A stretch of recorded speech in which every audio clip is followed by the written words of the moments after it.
نكلاوت هانك حديث وروانيرا الدم بغر انت فوق انترن وانترنا للدنبيرا عوتي نوغن يغر لا بارد كيسر سفرة وغانيرا جارنا تيكالي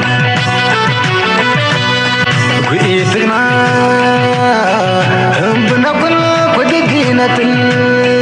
دبنور كغن هم كجيبي الأخن كفرحة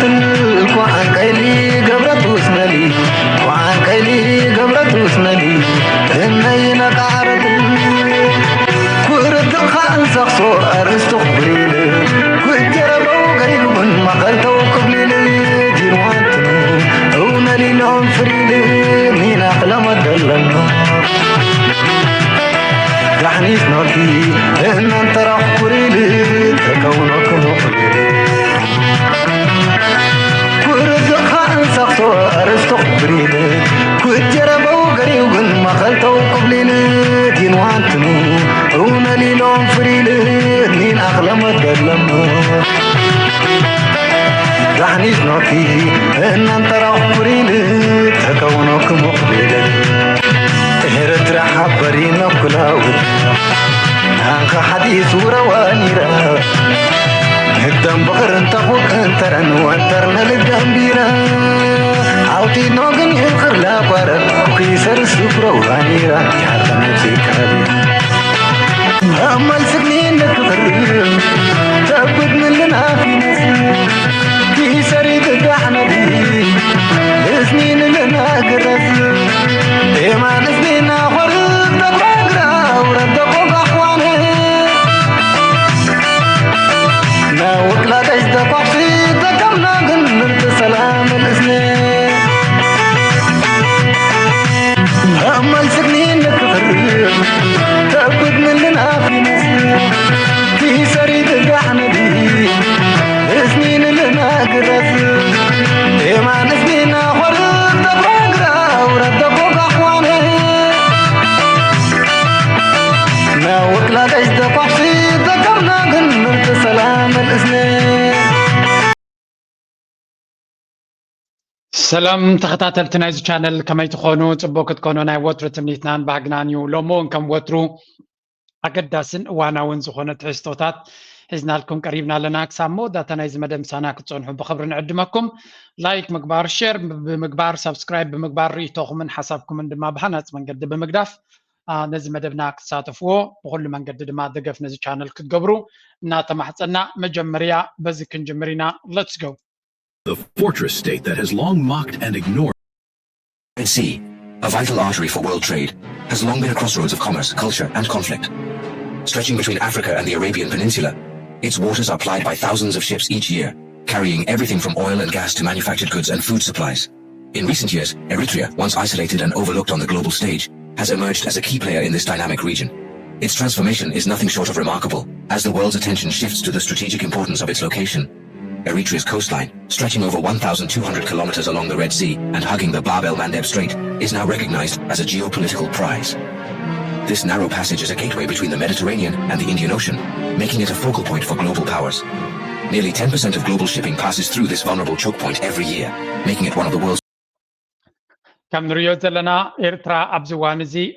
دارجا بزح أرتيكلس صحفات تنتناتات كمونا جيوبوليتيكس جلستن حبرتن زي كبابزي العلا قداس نزلوا العلا قداس نزلوا بوتا أبز قداس مدرخن وانم كوينو اللي يمزبلو زلوا سلازي كل زنريو زلنا زي بزعبا إرترا بيمان نتقا من السمع زلنا كاب زيرو استبقسا كم زي كونه ببزح من قد زي دفاع زلو اتا أجندا دما بتدقاقامي إثيوبيا زقبرو زلو تساقتي زخدو زلو أكايدا كم دما كفترو زدلي زلو بريشر ويون نيرترا كيف توت بساقتي بدفيت أبزيد اللي تعين الديل ويون سممع ويون أبت أولا كوف كان بلا بزبل حساب تبقيسوم زخدو زلو كنتاتنا نرزالنا هذا كابزي أبزي channel زي كيك وارسنا نزارة بلوزي نبرنا دما إيرترا نزي زلو كنتات تغديلا ويون نزي بوغن إثيوبيا زدفعلنا زلو قحف ناي بروباغندا ويون قهست ناي الأولونتنا ناي ناتنتنا شلل إلنا كل ريو كم زي بلنا بتدقاقا من نزارة بسنينا من البات ኢትዮጵያ ብኩሉ ደረጃ ናይ መንግስትናታ ንልኡላውነትና ዝጥሕስ ዘረባ ተዛሪቦም እዮም ኣብዚ ቀረባ ዝተዛረብዎ ድማ ሓደ ካብቲ መስተንክር ኮይኑ ዘሎ ኩነታት ክንብሎ ንኽእል እንታይ እዩ ስምዕዎ ኣብዚ Ethiopia's quest for Red Sea access as a matter of national dignity and called any opposition to their claim banditry. As a scholar of African security, what was your first reaction? My first reaction? Honestly, I had to read it twice. Banditry. You see, this is the kind of talk that makes the rest of us on the continent shake our heads. It's not just strong, it's reckless. To look at your neighbor, a sovereign country, and call them a bandit for asserting their own sovereignty, my brother, that is not how we speak in Africa in the 21st century. It's a throwback to a different time. ብዛዕባ እንታይ ኢና ንዛረብ ዘለና መብርህ ከበኩም የተመሊስና ብሰፊሑ ክንዛረበሉ ስለዝኾና ኤርትራ ኣብ ዩኤን ዝተዛረበቶ ድማ ነዚ ብኸመይ ኣብ ጣውላ ክቐርብ ከም ዝኽእል ተዛሪባ ኣላ ክንርኢና ዘሎ ሕቶ ኢትዮጵያ ትኽክል ኢሉ ዘይሓስብ እንተዳሃልዩ ባንዳ እዩ ክብል ሚኒስትር ምክልኻል ኢትዮጵያ ገሊጹ ቀይሕ ባሕርን ወደብ ዓሰብን ኣብ ዝሓለፉ ልዕሊ 30 ዓመታት ሕማም ኢትዮጵያ ኮይኑ እቲ ሃገር ዓባይን ከላ ክንሳ ክብራ ክጎድል ገይሩ እዩ ክብል ተዛሪበሎም ኣብ ጂኦፖለቲካት ዞባ ዝነበረ ወሳኒ ጥቕማውን እሕዲግዋ ኢሉ እቲ ሚኒስትር ምክልኻል ፈቲናን ፈቂድናን ብዛዕባ እንሞተላ ኢትዮጵያ ብዝግባእ ንፈልጥ ኢና ኣብ ትሕቲ ዝብል ርእሲ ዝዘርግሖ ሰፊሕ ጽሑፍ እዩ ከም ዝኽብል ገሊጹ ዘሎ ኣፍ ደገ ባሕሪ ብሄራዊ ጥቕምና እዩ ዝበለ ሚኒስትር ምክልኻል ኢትዮጵያ ሕቶ ቀይሕ ባሕር ብምልዓሉ ከም ሰራዊት ኢትዮጵያ ልብና ብሓጎስ ተመሊኡ ይኽብል ድማ ገሊጹ ኣሎ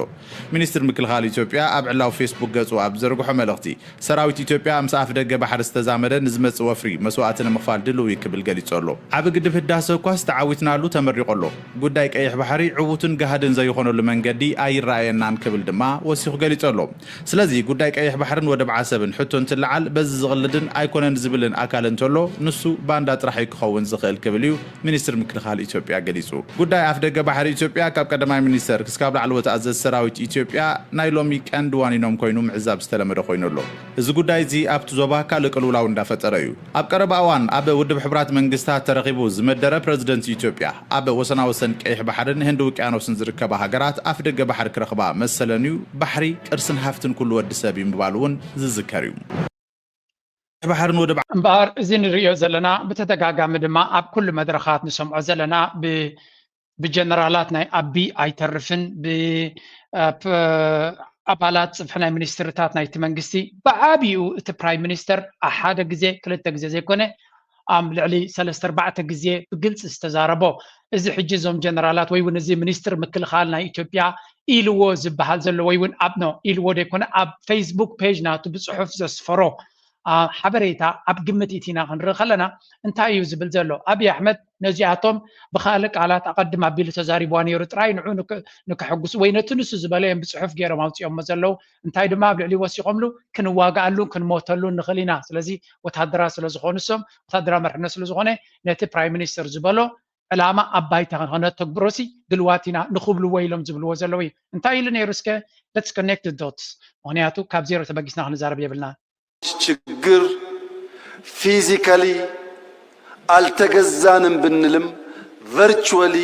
በብዙ የቆሸሹ ሐሳቦች የተገዛ ስብስብ ያለበት ሀገር ነው ኢትዮጵያ። ሌላው በጉዟችን ማየት ያለብን ነገር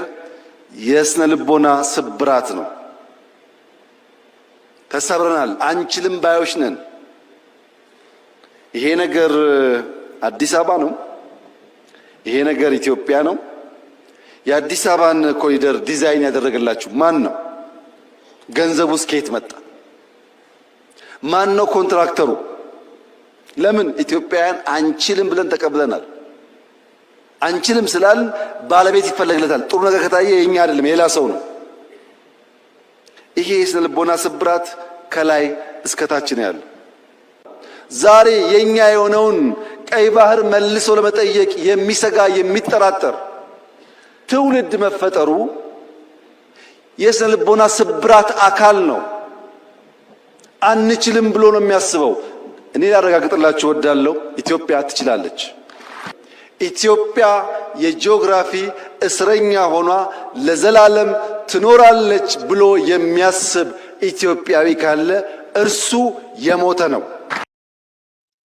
ከምዛ ትሪዋ ዘለኹም እቲ ኩነታት ብዛዕባ እቲ ኣብ ደገ ባሕሪ ይኹን ካልእ ወላ እኳ ክዛረብ ከሎ ከሽክዕ ይድፍትን ኣይ ኣቢ ኣዝዩ በሊሕ ኮይኑ ነቶም ህዝቢ ጋዝላይት ክገብሮም እዩ ዝደሊ ዘሎ ኣብዚ ዘረባ እዚ እዚ ኮኒ ባሕሪ ጥራይ ዝምልከት ኣይኮነን ኢሉ በታ ውሑዳት ቃላት ክጥብረን ዝፈተነ ኣብቲ ናቱ ጥበራ ዝወድቕ ሰብ ኣይሰኣንን እዩ ኣብይ ኣሕመድ መጀመርያ ኢትዮጵያውያን ንክሓቱ እንታይ ፀገም ኣለዎ ሓደ ኢትዮጵያዊ ገዛ ክራዩ ክኸፍል ዘይክል ኣሚን ከምዚ ምግናን ንገብር ዘለና ወይ እውን ንኢትዮጵያ ከኽፍእ ዝዛረብ ዘለኹ ዝመስሎ ብዙሕ ስለ ዘሎ ኣይ ዋነ ቢ ቨሪ ትራንስፓረንት ግሉፅነት ብዘለዎ ነቲ ሓበሬታ ድማ ኩሉ ሰብ ከንብቦ ብዝኽእል መንገዲ እንድሕር ኸድና ኣይ ቲንክ እቲ ዝበለፀ ክኸውን ዝኽእል ንስዩ ጊቭ ሚ ሰከንድ ሓንቲ ኣርቲክል ከቕርበልኩም እየ ምንታይ ነዚያ ክትገልፅ ሰብ ሃፍትን ነበርትን ብዘይ ምንም መጠንቀቕታ ዘባረርን ካብ ነባር ትሕዝቶኦም ዘልዕልን ዘሎ ፕሮጀክት ኮሪደር ልምዓት ንናይ ወፃኢ ኢንቨስትመንት ዝዕድም ኣይኮነን ክትብል ኣሜሪካ ገሊፃ ኦኬ እዚኣ ከም መተው ጥራይ ክበኩም ስለ ዘለኹ እየ እንታይ ይብል ፀኒሑ ኣብይ ኣሕመድ እንድሕር ሪኢኹሞ ኮይንኩም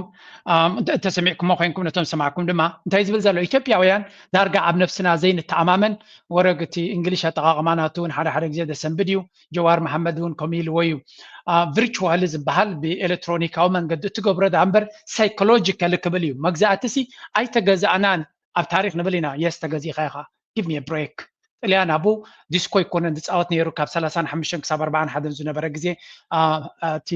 ንጉስ ሃይለ ስላሴ ሃዲዮም ኣብ ኢትዮጵያ ኣብ ዓዲ እንግሊዝ ኣብ ሓንቲ ንእሽተይ ከተማ ተቐሚጡ ከሎ እንታይ ይገብር ነይሩ ጥልያን ኣብ ይላገፅ ኣይኮነን ነይሩ ስለዚ ተገዚእኻ ኢኻ ሓራይ ድሓንስከ ቅርብ ቦናስ ክንበኩም ኢና ኣይተገዛእኹም ንብለኩም ሜንታሊ ግን ተገዚእና ኢና ብኣእምሮናስ ተገዛእና ኢና ይብላ ኣሎ ፎር ኤግዛምፕል እዚ ኩሉ ኮሪዶር ልምዓት ጌርናዮ ዘለና ከበይ ገይሩ ኢትዮጵያዊ ገይርዎ ገንዘብ ካበይ መፅኡ መን ዲዛይን ገይርዎ ኣይናይ ኢንጂነር ገይርዎ ካበይ መፅኡ ታብቲ ሓቆም እዮም ኢትዮጵያውያን ከምኡ ክብሉ ስለምንታይ ከምኡ ይብሉ ኣሎ ኢትዮጵያ 73% ህዝቢ ኢትዮጵያ ማልቲ ዳይሜንሽናል ፖቨርቲ ሓደ ዓይነት ድኽነት ናይ መግቢ ድኽነት ናይ ቀረብ ናይ ጥዕና ናይ ማይ ናይ ገለ ዘይኮነሲ ብኩሉ መንገዲ ብድኽነት ዝተጠቅዐ ደቁ ትምህርቲ ክሰድድ ዘይክል ኣመና ክቡር ስለ ዝኾነ ናይ መግቢ ሕፅረታት ዘለዎ ናይ ጥዕና ፀገም ዘለዎ ወይ እውን ሕክምና ብግቡእ ክረክብ ዘይክል ስለዚ ማልቲ ዳይሜንሽናል ፖቨርቲ ክንደይ ፐርሰንት ናይቲ ሃገር 73% ናይቲ ሃገር ስለዚ ሓደ ሰብ ናይ መግቢ ናይ ገዛ ናይ ካልእ ናይ ኩሉ ፀገማት ዘለዎ ሰብ ሓደ ጎደናታት ብኤክስፐንሲቭ ዝኾነ ድችታትን በለጭለጭን ክርኢ ከሎ ካበይ መፅኡ ክብል ሓቂ እዩ ስለምንታይ ኣነ ዘይረኸብኮ ከም ዜጋ ንዓይ ዘይተገበረለይ ነገር ከመይ ገይሩ እዚ ከተማ ክንዚ ዓይነት ክግበር ተኻኢሉ ከምኡ ክብል ናይ ግድን እዩ ስለዚ ናይ ብሓቂ ንህዝቢ ዝውክል ነይሩ እንተዝኸውን እቲ ህዝቡ ከምዚ ዓይነት ፕሮጀክታት ኣብ ኢትዮጵያ ስለ ዘይፅበ ዝነበረ እዩ ምክንያቱ ኣከም ዓይነት ላይፍ ደረጃ ናይ ቁጠባ ስለዘየለ ምክንያቱ ፅቡቅ ነገር ምርኣይ ዘይደሊ የለን ግን እቲ ትገብሮ ዘለኻ ንሓንቲ ከተማ ወይ እውን ሓንቲ ንዝተወሰነ ፅርግያታት ናይ ኣዲስ ኣበባ ብምሉእ ባጀት ናይቲ ሃገር ክትጥፎ እንተለኻ እቲ በረኻታት ዘሎ ኣዲስ ኣበባ ሙሉእ ሂወቱ ኣዲስ ኣበባ ክበፅሕ ዘይክእል ኢትዮጵያዊ ኣዝዩ ብዙሕ እዩ ምክንያቱ ኢትዮጵያ ዓብ ሃገር እዩ ድኽነት ድማ ሰራውር ዝሰደደ ድኽነት እዩ ዘሎ ዓብ ስለ ዝኾነ ድማ ካብ ሓደ ቦታ ናብ ሓደ ቦታ ክትከይድ ብዙሕ ባጀት እዩ ዝሓትት ኣሚን ኢትዮጵያ ዝኸትኩም ትፈልጥዎ እዮም ኣዲስ ኣበባ ክቡር ቦታ እዩ ሓደ ከብትና ጓሰየ ኣብ ጫፍ ናይ ምዕራብ ኣብ ጫፍ ናይ ሱዳን ዝቕመጥ ገንዘብ ከይህልዎ ኸሊና ኣዲስ ኣበባ ከይድ ዋላ ክሕከም ተበለ ኦኬ ሌትስ ፎርጌት ዳት ዋን እቲ ናይ ዓቢ ናብቲ ናትና ክመልሶ ምንታይ ጋዝ ላይቲንግ ኩሉ እቲ ክብሎ ዝፀንሐ ንምንታይ ክብል ኢሉ ደምፆ እዩ እንድሕር ኢልኩምኒ እንታይ ዝብል ዘሎ ኣፍ ደገ ባሕሪ ኢትዮጵያ ናይ ጂኦግራፊካዊ እስር ቤት ኣብኡ ክትነብር ትኽእል እያ ኢሉ ዝኣምን ንሱ ዝሞተ እዩ ልክዕ እቶም ሚኒስትር ምክልኻል ናቱ ወይ እውን እቲ ዲፈንስ ዲፓርትመንት ናቱ ዝበሎ ድማ ንዑ እዩ ዝብል ዘሎ ንሕና ኣፍ ደገ ባሕሪ ዘይብልና ኮይንና ክንነብር ኢና ዝብል ኩሉ ባንዳ እዩ እናበለ ዝዛረቦ ዘሎ ነታ ቃል ናቱ ሜሜክ ወይ እውን ነታ ንሱ ዝበላ ወሲዶም ንዓዓዮም ማይክሮፎን ገይሮም ኣጉሊሖም ብካልእ መንገዲ ዝፅሕፍዋ ዘለው ስለዚ እቲ ልኡላውነት ናይ ሃገር ምግሃስ ናይ ጎረቤት ሃገር ኤርትራሲ ኣፍ ደገ ባሕሪ ክንበኩም ኣይንኽእል ኢና ምክንያቱ ኣፍ ደገ ባሕሪ ብከምዚ መንገድን ብከምዚ ኣገባብን ክወሃብ ኣይክእልኒ ክትብል ከላ ዓለም ለኻዊ ሕጊ ስለ ጠሓሰት ወይ እውን ምስ ኢትዮጵያ ክትተሓባበር ስለዘይደለየት ወይ ካላ ኣይኮነ እንታይ ዳ ኤርትራ ኣብቲ ዝግባኣ መስመር ጠጠው ኢላ ትዛረቦ ዘለያ ንመለስ ኣብቲ ነቲ ሪስፖንስ ብእንግሊሽ ዝሃብዎ ንእሽተይ መልስ ማዕዮ Isn't this a reflection of a deep national pain for Ethiopia? They lost their coastline just 30 years ago. The Prime Minister has called this an existential issue. Existential? Please, let's be serious. I am from Nigeria, We understand economic hardship. We understand high transport costs. But if we started calling our challenges existential to justify threatening our neighbors, West Africa would be in perpetual fire. This is a serious economic and strategic need, yes, but calling it existential, that is political language designed to close down debate and justify any action. It is dangerous. When a country like Ethiopia, with the second largest population in Africa, starts using this language, every capital from Cairo to Cape Town should be paying very, very close attention. Exactly. እንታይ ዝብል ዘሎ መጀመርያ ኢትዮጵያ ኣፍ ደገ ባሕሪ ዝኸሰርናዮ ወይ እውን ኣፍ ደገ ባሕሪ ዝኸሰርናዮ ዝበሃል ዘረባውን ጌጋ ታሪኻዊ ኣጠቃቅማ ዝብልዎ ይሶም ኣፍ ደገ ባሕሪ ስለ ዘይብልና ድማ ዘለናዮ ኩነታት ናይ ህላዊ ሕቶ እዩ ኤግዚስተንሻል ኳስችን ሕቶ ናይ ኣፍ ደገ ባሕሪ ንህላዌና ኣገዳሲ ነጥቢ እዩ ክብል ከሎ ሓደ መራሒ ወይ እውን ሓደ ፖለቲካዊ ሓይሊ ኣብ ሓንቲ ሃገር እሞኻ ብዙሕ ህዝቢ ዘለዋ እዚ ንኩሉ ኣፍሪቃዊ ከሰንብት ዝግብኦ ጉዳይ እዩ ምክንያቱ ናይ ልኡላዊ መሬት ናይ ካልእ ሃገር ንኽትወስድ ናይ ልኡላዊት በብዙሕ መንገዲ እንዲዮም በዓል ንኣብነት ሲራክ ባህልቢ ኣብ ፌስቡክ እንታይ ጠቂሱ ነይሩ ንሰበይቲ ኻሲ ሓደ ሰብ እዩ ጎረቤትካ ዲ ወይ ኣብ ከባቢኻ ዘሎ እዛ ሰበይቲ ኻሲ ተድልየኒ ስለ ዝኾነት ንዓይ ስለ ተድልየኒ ሲ ናይ ግድን ክረኽባ ኣለኒ ምሳይ ሓዳር ክትገብር ኣለና ዓኻ ገዲፋ ወይ እውን ኣብ ገዛኻ መፅዩ ሓንቲ ካብዚ ዘለካ ገዛውቲ ሓንቲ ኣነ ክወስዳየ ክብል ከሎ ኤግዛክትሊ ከምኡ ዓይነት ኩነታት ኢና ንርኢ ዘለና ምክንያቱ ልኡላዊ መሬት ናይ ኤርትራ እዩ ኣብኡ ዲስካሽን የለን ንስኻ እንታይ ፀገም ኣለካ ናትካ ጉዳይ እዩ እንታይ ሕፅረታት ኣለካ 120 ዲኻ ዘለኻ ምቁፅፃር ናይ مسعفعنا هيز بخير ياخذ قبر زلكا كلام من قد ياخذ فتر زلكا this is not Eritrea's problem this is أجمع زين إيرترا أجمع يكونن مغنياتو إيرترا لولاويت هجريا زل وامريتان أجمع كلام مليان أو هايدا هجرات مرة إثيوبيا دما زل وام أجمع كله بعلاتهم كألي وزلهم يم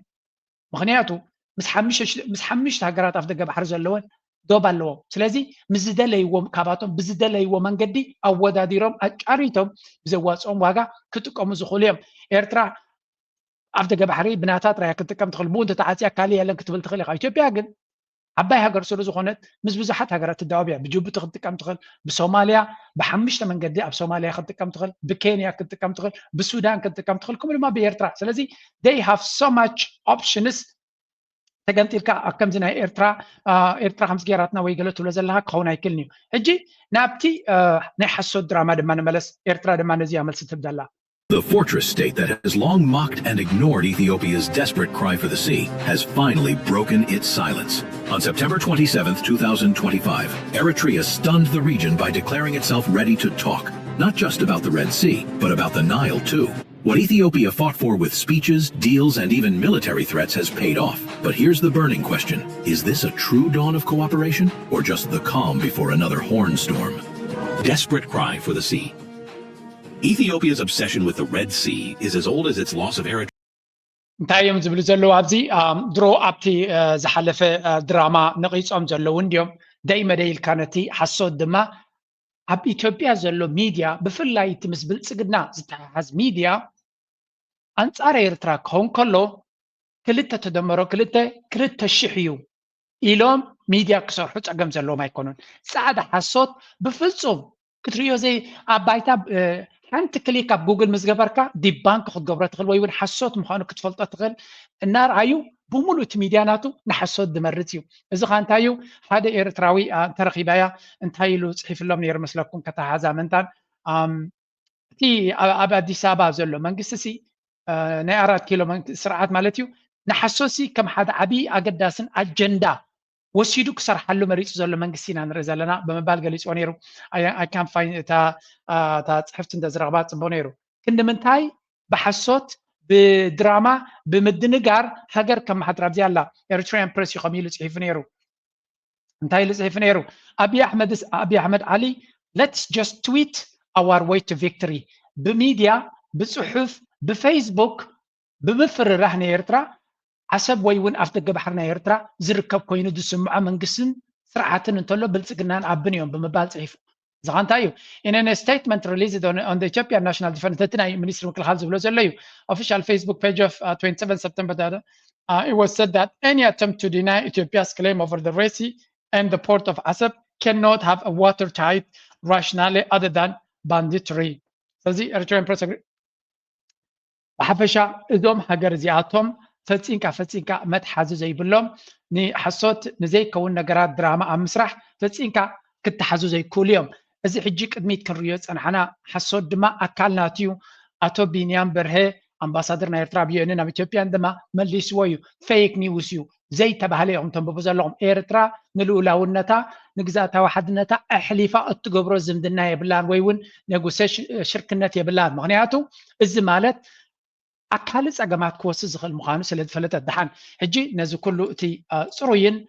زي كراخر الملسي أبي خطبة جباكا أبز هجي من البعث سيرون كزارب زلنيو نمانك سيرترا كل جزء أبز channel زي كل جزء يقولنا بزح جزء نمانك سيرترا pressures جبر ويون كجبر على الوقت كم زنا بلنا نزاربينا اتنبلو من البعث معريوم سلزين حسب أبتناتهم درجان أنقذ زلنا كايدان سلدين فلت زلنايو اتسبو نجار كن اتنبلو زلنا من البعث أبتا أنا زبل كوين إحنا زبلنا يدي كونه أب جزيون ساعتون بتخكلنيا من جدي سلد فيس أمزلو I am more than happy أنا حقو السبيعي مغنياتو إيرترا كتجبرو زقبا زبلنايو بكل من جدي أبتزبالت مدرخ كتجبرو خلا نرئيس لزلنا أنا I'm very happy أبزك كريو خلهم إذا تريوا زلهم مني من البعض تفلتوا تلو تخليهم منيستر قدات وصاي هاجر إيرترا عثمان صالحن دايركتور جنرال نا يونايتد نيشنز نحبرات من سات أمريكا أتو أنطونيو غوتيريش زبحالنيو زي حلفنا يو إن يوم كلتي يوم تراقبهم قداين يو إن زمل كدمة بمسرته نتي رئيس نايت يو إن خاخ نقرأ زلكا and this is exactly انتاي جيرا إيرترا مالتشو انتاي لون نجيرو مالو أفتركب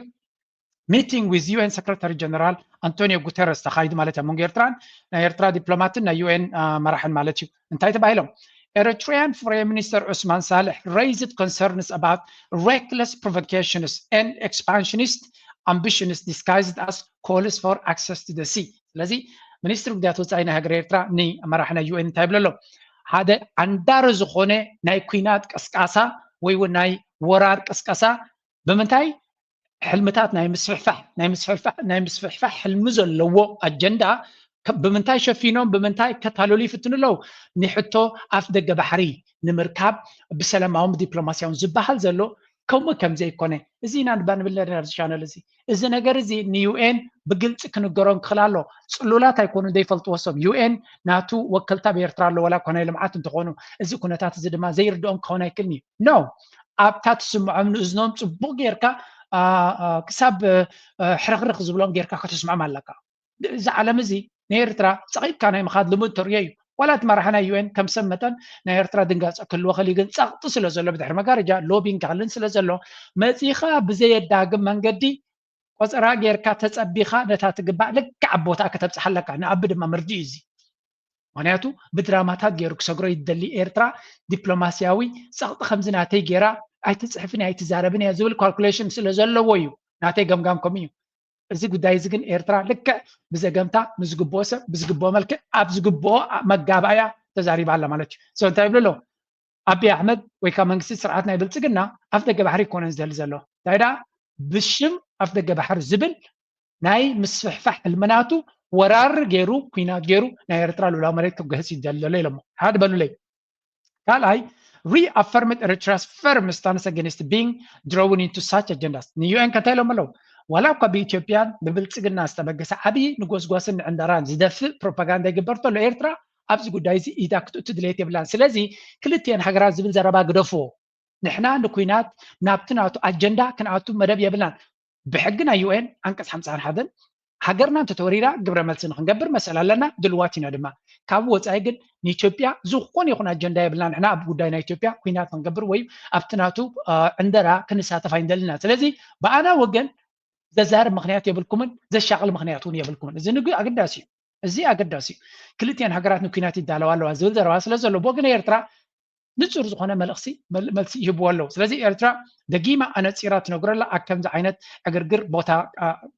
شوحات كم زي بلان دليت كم زي بلان أصيلوتي أنطونيو غوتيريش يبلو praised Eritrea's constructive role in regional peace and security حكي تي General Secretary نا UN من تبلو نا إيرترا هنالسي زخوني تقوام ويون مرقتي أب زوباو سلام الرقعتن نايكرن أفريقيا أبت زوبات قبر زلا كم زموجوسو يزنقر زلو زون صبو نغري ጉዳይ ሱዳን ይኹን ሶማሊያ ይኹን ኣብ ኩሉ ኤርትራ ሃናጽ ጉዳያ ወላ ጉዳይ ነቀብ ሃሪ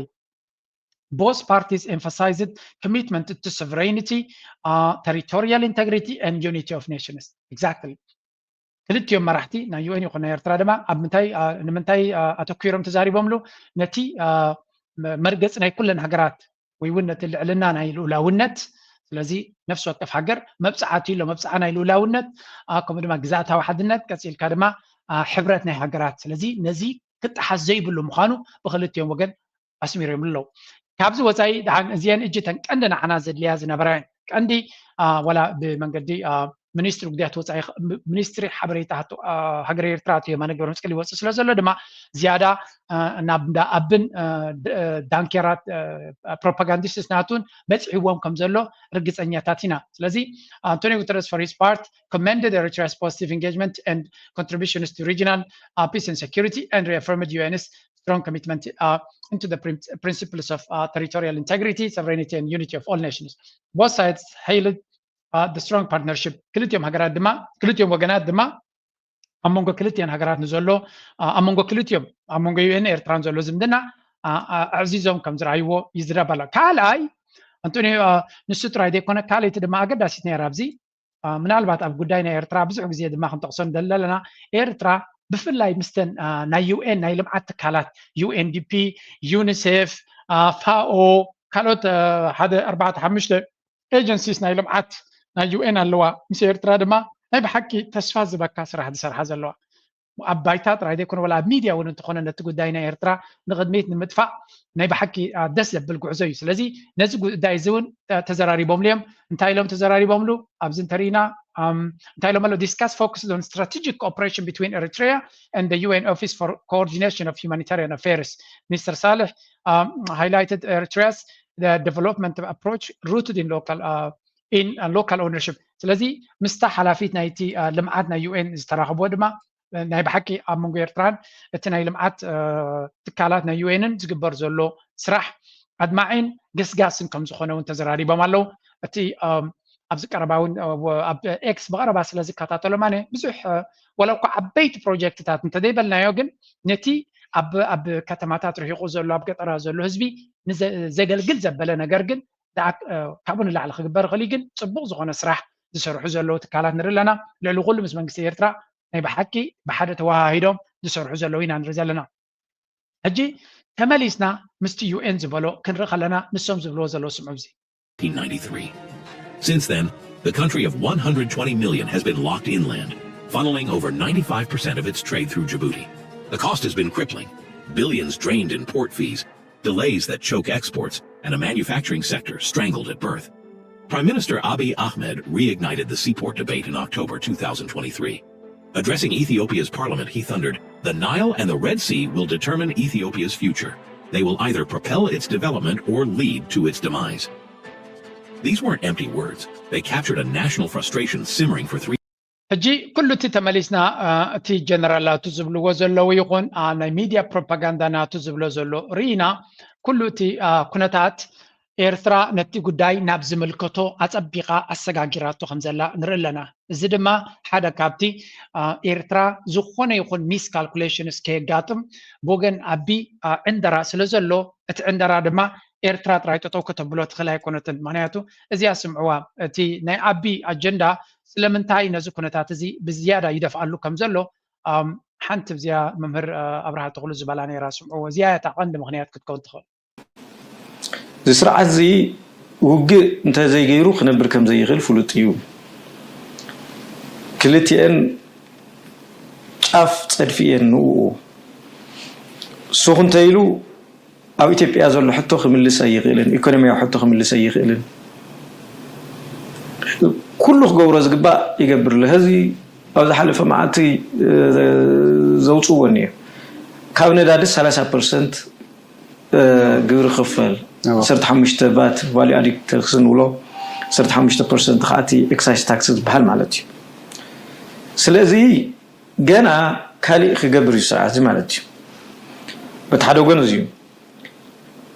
እዚ ኣየድሕኖን እዚ ብዝገበረ ቁፅሪ ኣብ ሕጋዊ ንግዲ ዝሳተፍ ዝነበረ ሓይሊ نابزي حقاو نقدي شفت تقبر تزخاله مالتي تزي كاله خا ويكموتو ويكمصيو دموز كوسخي يدلني حاجه هذا انت قال نشتك تصنح يدلو خا كايم تشوف حتى من دي حاسيو زنبر سويلو ورقت زي ايام فيفقدوا لنا هذا بزح نمجورار كتقمي بعلو زوتو مشنقون يو እዚህ አቃል ካትሮ ይኮናል መሰረታው ነገር እዚህ ክምልስ አይግለን ትስርዓት ዝንጥልጥለሎም ዝኖሩ ናይ ሓስወት መንጠላጥላት ብሙሉኦም ናተራገፉ እዮም ዝመጹ ዘለው ቅቡልነቱን ናቀነሰ ይዝመጽ ዘለው ሓድሽ ስራሕ ፈጥረ ይካለን ናይ ናብራ ጸገም ክፈትሕ ይካለን እዚ መሰረታው ነገር እዩ ስለዚህ እዚህ ክፈትሕ ንድሕር ዘይክኢሉ እንታይ ይገብር ኣሎ ክዋጋ ኣሎ ትዝሎ ዘሎ ማለት እዩ ሶ ናብ ልዕሊ ትግራይስ እቲ ኣብ ክለም ሓራ እዚ ትዘረባ ካብኡ ብዙሕ ኮለል ክንብል ኣይንኽእልኒና ካብዚ ቀፂልና ኤርትራ ኣብ ዩኤን ዝበለቶ ድማ ክንሰምዕ And at a time when humanity is aspiring for a transition from the old, defunct global order to a new one, the overarching quest must revolve around finding outside tangential ideological acrimonies, enduring solutions to fundamental and outstanding problems that our global community continues to grapple with. Economic injustice has remained the primary challenge for mankind and all the peoples as a whole since ancient times of the iceberg. But what is extremely preoccupying is the appalling economic situation in the underdeveloped countries. ኤርትራ ከም ወትሩ ኣብቲ ጉዳይ ናይ ዩኤን ሓንቲ ካብቲ ብኣካይዳ ናይ ዩኤን ዓብ ዋጋ ዝኸፈለትካ ሃገር ከም ምዃና መጠን ኣብዚ ሕጂ እዋን እቲ ዓለምና ካብቲ ዝነበረ ብዙሕ ግህሰትን ዘይፍትሓዊ ኣካይዳን ወፅያ ኣብዚ ሓድሽ መድረኽ ዓለምና ተኣትዎ ዘላ ማልቲፖላር ወርልድ ወይ እውን ብዙሓት ሓይልታት ክዋስኡሉ ዝኽእሉ ንዑ ዝምጥን ኣካይዳ ዩኤን ደረጃ ክብፃሕ ካልኦት ሃገራት እውን ኣካይደን ዕርየን ፍትሓዊ ዝኾነ ምርጫታት ናይ ካልኦት ድሌታትን ባህግን ብፍላይ ናይ ድኻታት ሃገራት ነዘን ሕጂ ዝምዕብላ ዘለዋ ሃገራት ጓዕፂፅካ ወይ እውን ናተን ረብሓን ኩነታትን ንድሕሪት ገዲፍካ ንውሕዳት ሃብታማት ንኸተገልግል ዝግበር ኣካይዳ መድረኹ ዝጠልቦ ከም ዘይኮነን ለውጢ ድማ ናይ መድረኽ ሕቶ ምዃኑ እዩ ዝንገር ዘሎ ዩኤን ድማ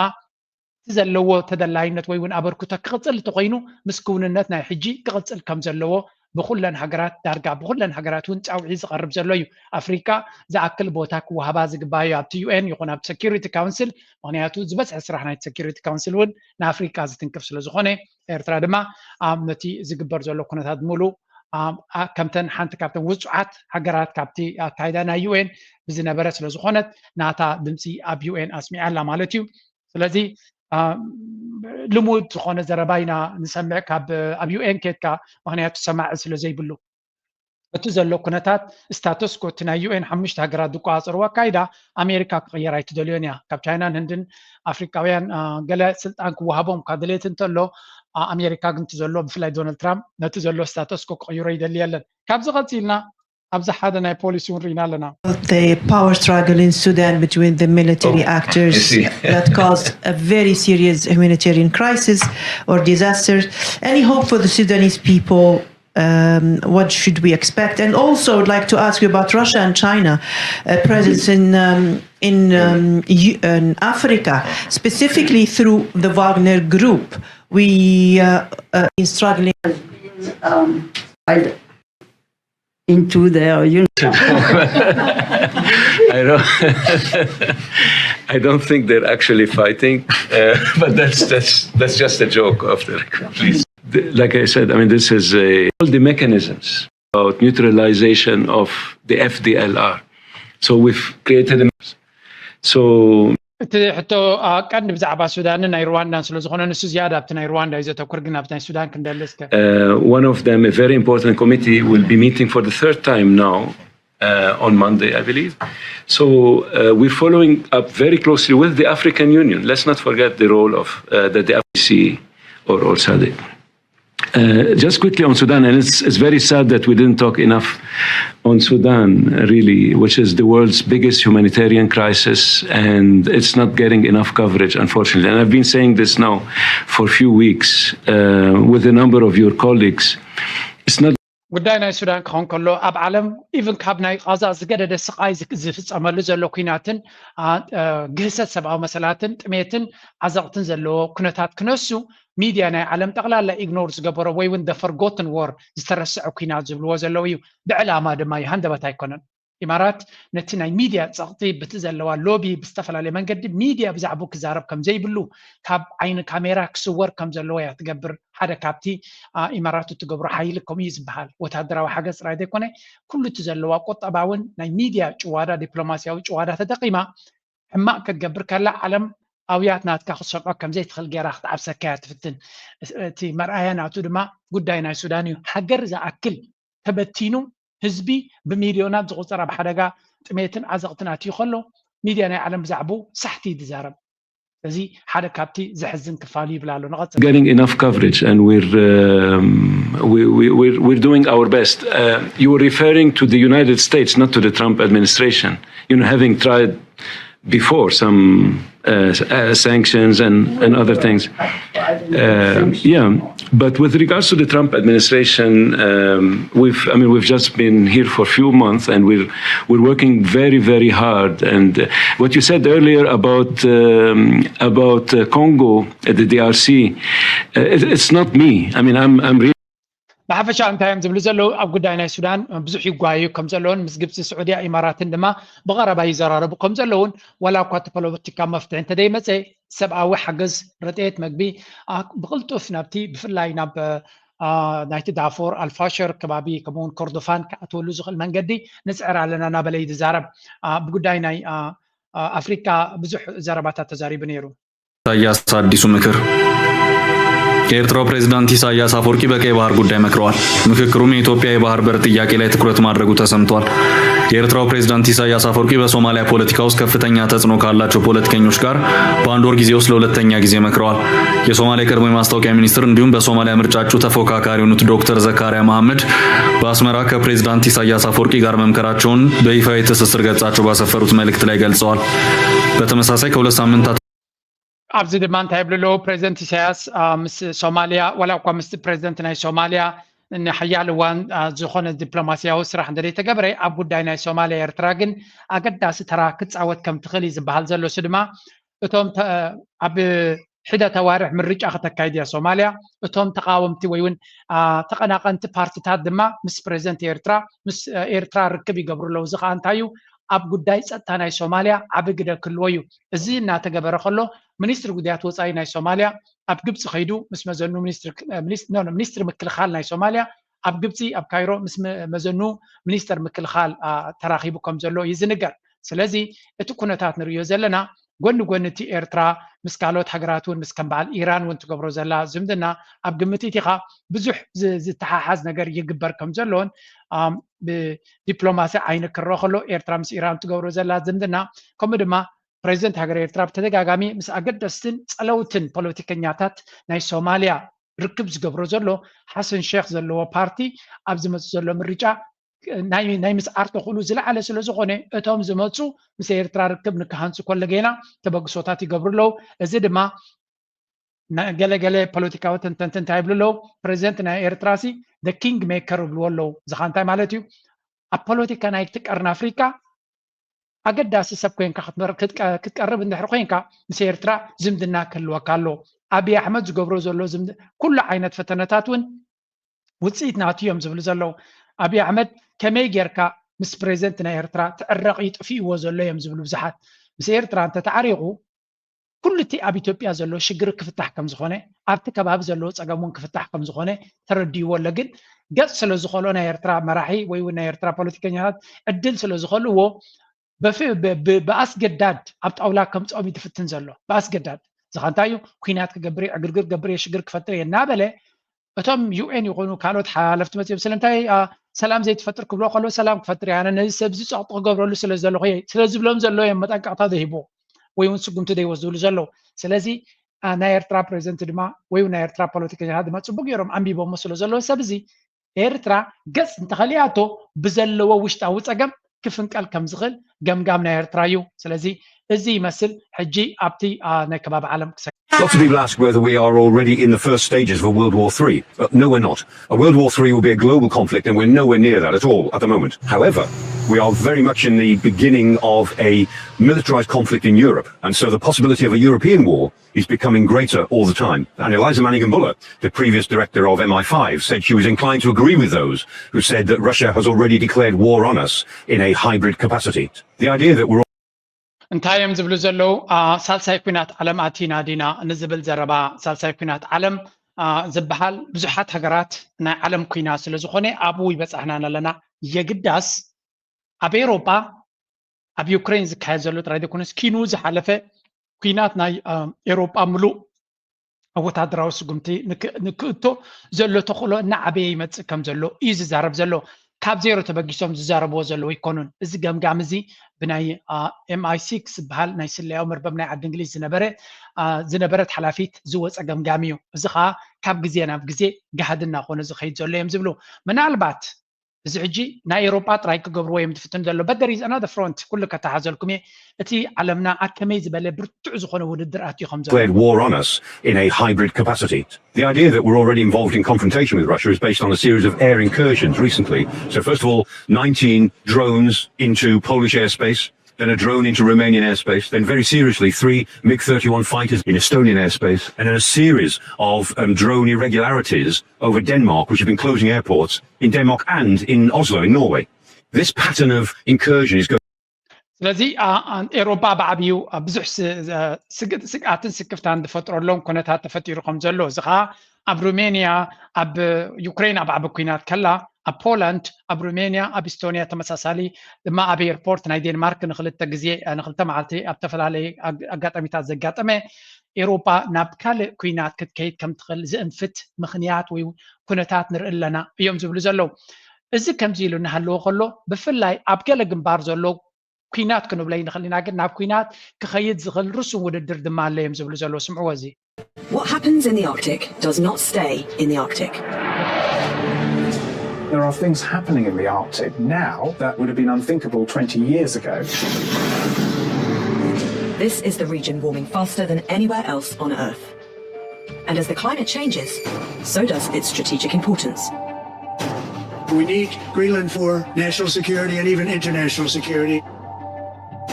እንታይ እዮም ዝብሉ ዘለው ኣርክቲክ ዝበሃል ምናልባት ንዘይፈልጦ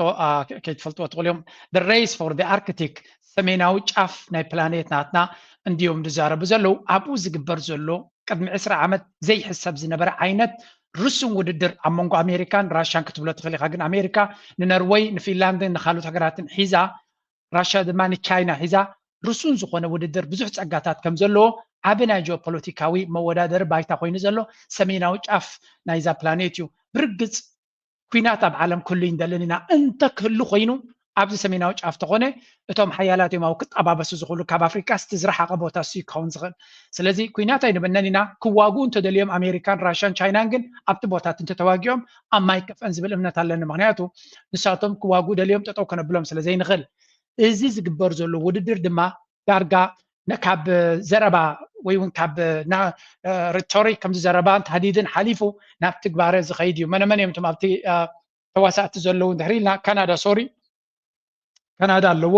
ኣሜሪካ ኩሉ እቲ ካናዳ ኢልካ ፊንላንድ ስዊድን ኢልካ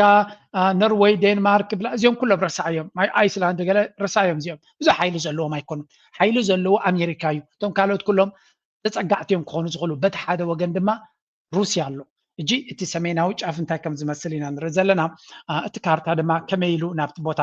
ራሽያ ከም ትሪእዎ ዘለኹም ዓብ ቦታ እዩ ሒዙ ዘሎ ኣብቲ ቦታ እቲ ማለት እዩ ስለዚ ኩሉ ዝንሪዮ ዘለና እቲ ኩነታት ናበይ ገፁ ክኸይድ ከም ዝኽእል ናበይ ገፁ ክምዕብል ከም ዝኽእል ንምርኣዩ ዝኣክል እዩ ራሽያ ድማ ምስ ቻይና ብቐረባ ይሰርሕ ስለ ዘሎ እቲ ኩነታት መመሊሱ እናተበላሸው እናረሰነን ይኸይድ ኣሎ ኣብ መወዳእታ እንታይ ክገብሩ እዮም እዞም ሰባት እዚኣቶም እዞም ሓይልታት እዚኣቶም I don't know ግን ፀጋታት ክሳብ ዘለዎ ክናቆትሉ ከም ዝኽእሉን ሳከት ሸለል ኢሎም ክርእይዎ ከም ዘይክእሉ ንርኢ ኣለና ስለዚ ኣብ መንጎ ኣሜሪካን ራሽያን እዩ ቀደም ኣብ መንጎ ኣሜሪካን ሕብረት ሶቪየትን ነይሩ እቲ ውድድር ሕጂ ድማ ኣብ መንጎ ራሽያን ኣሜሪካን እዩ ዘሎ ግን ኣብዚ እዋን እዚ ኣሜሪካ ንባዕሉ Russia ንባዕሉ ምስ ቻይና ኣዝዩ ቁርበት ዘለዎ ሽርክነትን ኣካይዳን ስለ ዘለዎ it's going to be quite difficult ንኽትርድኦ where the Arctic parties would focus on areas where they could find common cause. In the years that followed, the 8 Arctic nations formed the Arctic Council and agreed to work together on research and environmental protection. Arctic and non-Arctic states opened research bases with countries like China. Okay, is it تحدي كالي نقتل زين أركتيك نشافن كون كله كالي سيريس كلته عينات كوينات زبحالو زلوا دما كنرينا كمنابتي نيكو تباو كنتات مسجارنا. Let's go to Ukraine. It was just after midnight in Kiev when the skies lit up. Air raid sirens howled across the city for the next 12 hours. Ukraine just endured. It was one of the largest Russian aerial assaults since the war began. Nearly 600 drones and almost 50 missiles, they were fired from Russia. They struck almost all Ukrainian cities. Ukraine's air defense managed to shoot down a lot of them, but plenty still got through. A cardiology institute in Kiev was hit. Residential blocks collapsed. A 12-year-old was killed when كم رياضة لنا رشا تجبرته أبز لاست نمودة تعاون أبز هجي أبز قرباء وان تجبرته متقعتي بزو حزارة بخينو لك بكبدو ببزحناتو ببرتعناتو ولا قا يوكرين بزو حكابتز تقوسلو بمكل خالنا تاك تحرم تغالت جن نقول لك تقاطر رسل زي تغل بلعليدو ما بزو حناي مشكعتك تاكتيكون سلزو تقاموزلو نبزو علامات هريما بزو بوتاتات كعنو كم زغالن دونالد ترامب يكون أمريكا دما زلوهم تعجسي إنها تودي خيط كم زلون تي كسي ولا قا ببزح من قد نسعر لهم تلنا وتسيد كم ساي كعلن زبل عين الزربا دما تدقى قامد سمع زلوي أب سكيورتي كونسل منيستر قدات وصاينا أمريكا نراشا And all of you for convening here today on this important matter. When President Trump took office, he made it among his highest priorities the restoration of peace anywhere and everywhere in the world where the opportunity presented itself. And it's met with great success, and a number invested a tremendous amount of his own time, energy, and the highest levels of our government. We have had meetings in Turkey, meetings in Saudi Arabia, meetings in Alaska, countless phone calls, doing everything possible to bring this conflict to a resolution and to an end. A war that cannot end militarily. It will end. ስለዚህ ነዚ ኩናት እዚ ነዚ ኩናትና ዩክሬን ራሽያን ጠጠው ንምባል ኩሉ ዝከኣለና ብዙሕ ግዜ ብዙሕ ፃዕሪ ብዙሕ ድኻም ብዙሕ ኤነርጂ ኢንቨስት ጌርናሉ ኢና ናብ ስዑድያ ከድና ናብ ቱርክ ከድና ናብ አላስካ ምፅኢና ብቴሌፎናት ብዙሕ ሰዓታት ክንዘራረብ ንራሽያ ከድና ኩሉ ጌርና ኢና ዘይገበርና ያለን እዚ ኩናት እዚ ድማ ንጹር ክኸውን ዝግባእ بكوين بوت هدروا عيني كتودوا يكونكم كتودوا يدخلون يهم يزبلهم زلون راشا سلازي بعين وت هدروا عمي كن ودوا عين الكاز حسبون هيكونن معناته كودان تزيد لينا يو كم زي ودا كن جبرس لنخل زنفت زرباي زرب زلو سلازي الراشا ني سكيورتي كونسل يوم تراهيبهم زلو مرقص يوم كيروم نتكونتات بس أمريكا تزراريبهم نزكو دايزي كعصولو زغل من قدي انت زي اللي ناب كالك خيط كم زغل حوز متن قطعون كنبلا نخلينا تسبحال زلو كنتات End at a negotiating table. That's where this war will end. But the longer it lasts, the more people will die, the more will be destroyed. Some of the numbers we are seeing in the loss of life among military personnel, for example, on the Russian Federation side, are staggering. Staggering in 1 month alone. More loss of life than in the entirety of the U.S. engagement in Afghanistan or Iraq. This war has to end, and we have done everything we possibly can and will continue to do everything we possibly can to bring it to an end. Very generous offers have been made. For example, a ceasefire at the current lines of contact. حفشا انت يجبل زلو بحيلي كجبر زخل نجار يلن راشا تخفل زلا واقعات دما بعين موت كنريو خلنا نبحكي إذا سكحك عين عن رزالنا أبحد ورحت رأي راشا زخسر توسي أمريكا أسرع عمت أفغانستان كتواجه كلا كندو سباي كسرتن سلزي بخمس من قدك ساعة كنيك تقصلوا تدخلوا قال نجار كجبر له زخل من قدي ما افتكر قبل له زخل من قدي زي كنا له زخل من قد له وأنا يعطون هنا ولا قطع قسنت لنا بزح كن قبر نخيل على قداون كن قبر يفتنا لنا كساعة جي قال بليز. Ordinary patience in terms of not assessing additional sanctions in the hopes of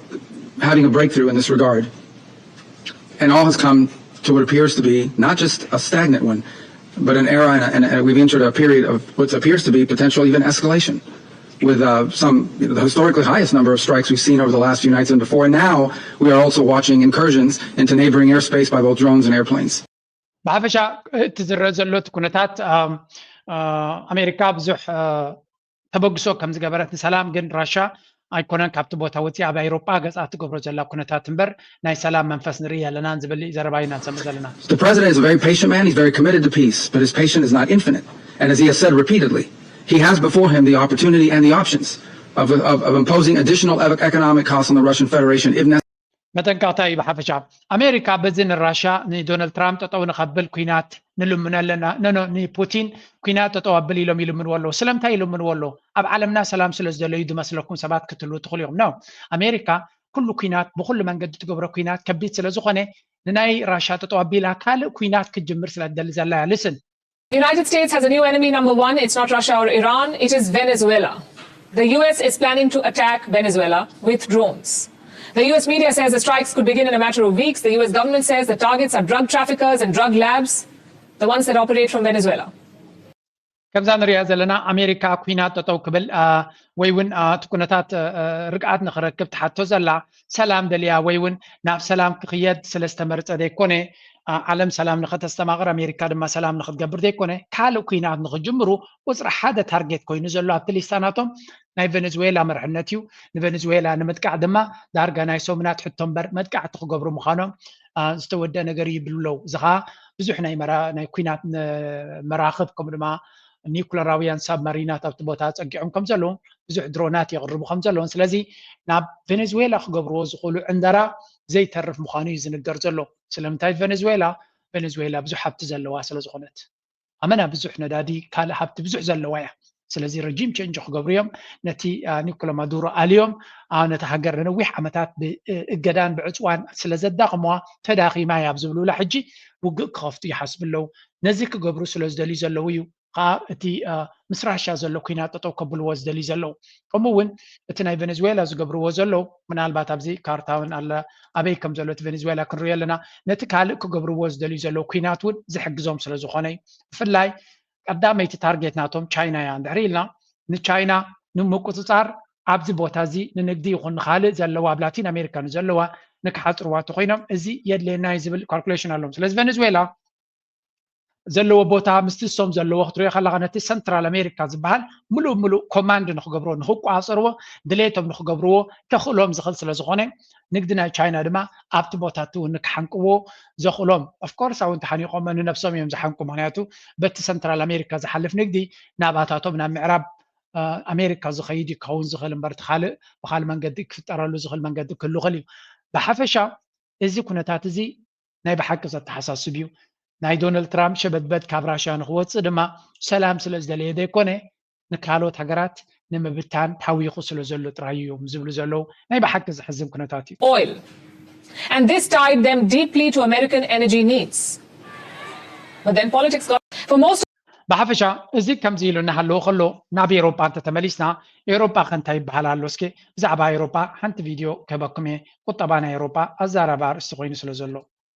agonizing death. Slow and agonizing death. That could be the future of the European Union if it doesn't drastically change, at least according to Mario Draghi. And he's not just anyone. He's the former head of the European Central Bank, the guy who famously saved the euro back in 2012 with his whatever it takes line. And he's not wrong. Back in 2007, the EU's economy was actually bigger than America's. Fast forward to today, and the US has pulled ahead. ከም ንሪኦ ዘለና ኤሮፓ ቀስ ብቀስታ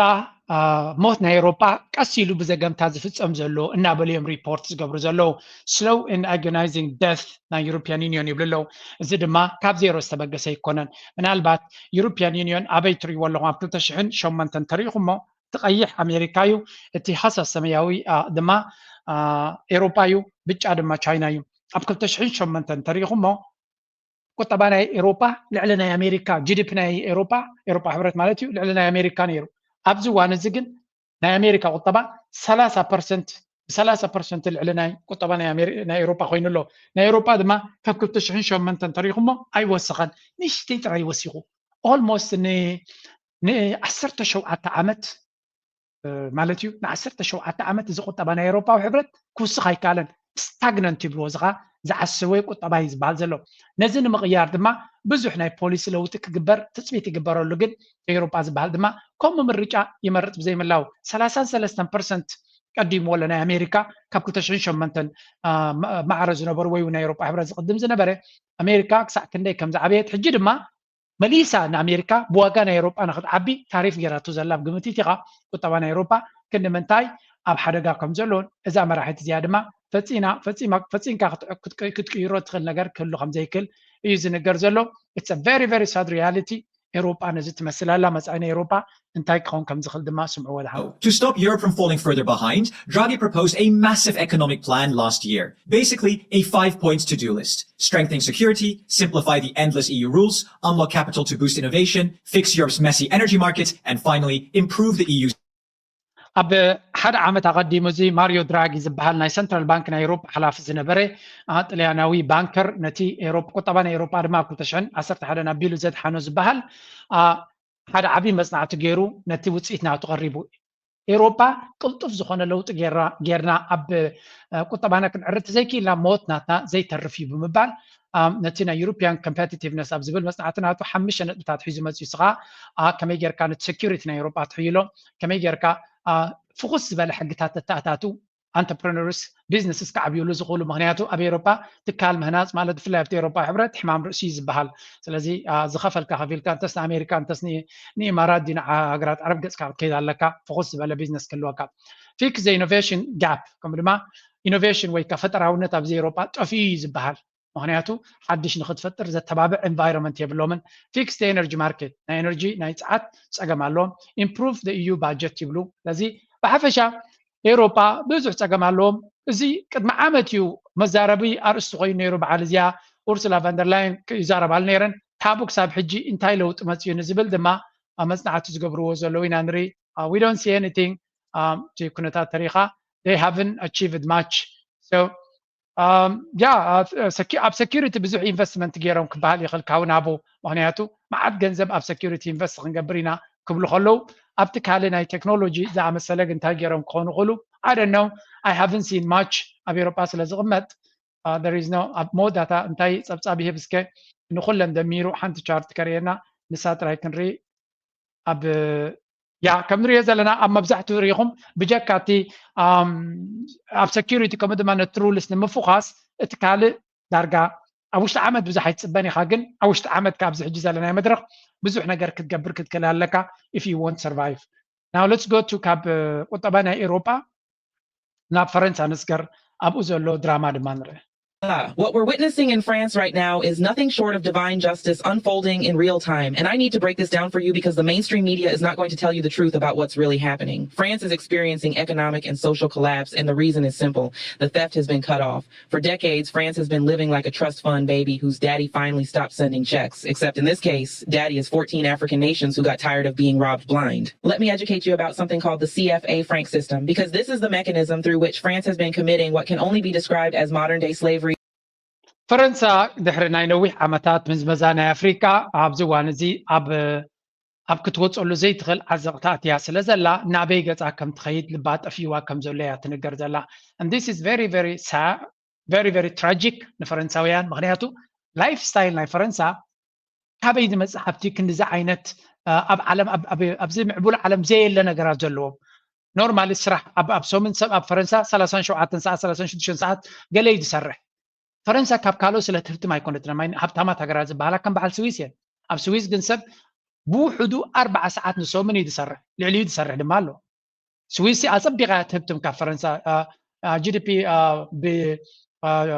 ብህዝቢ ናታ ጂዲፒ ፐር ካፒታ እንተሪኻዮ ኣይወዳደራን እየን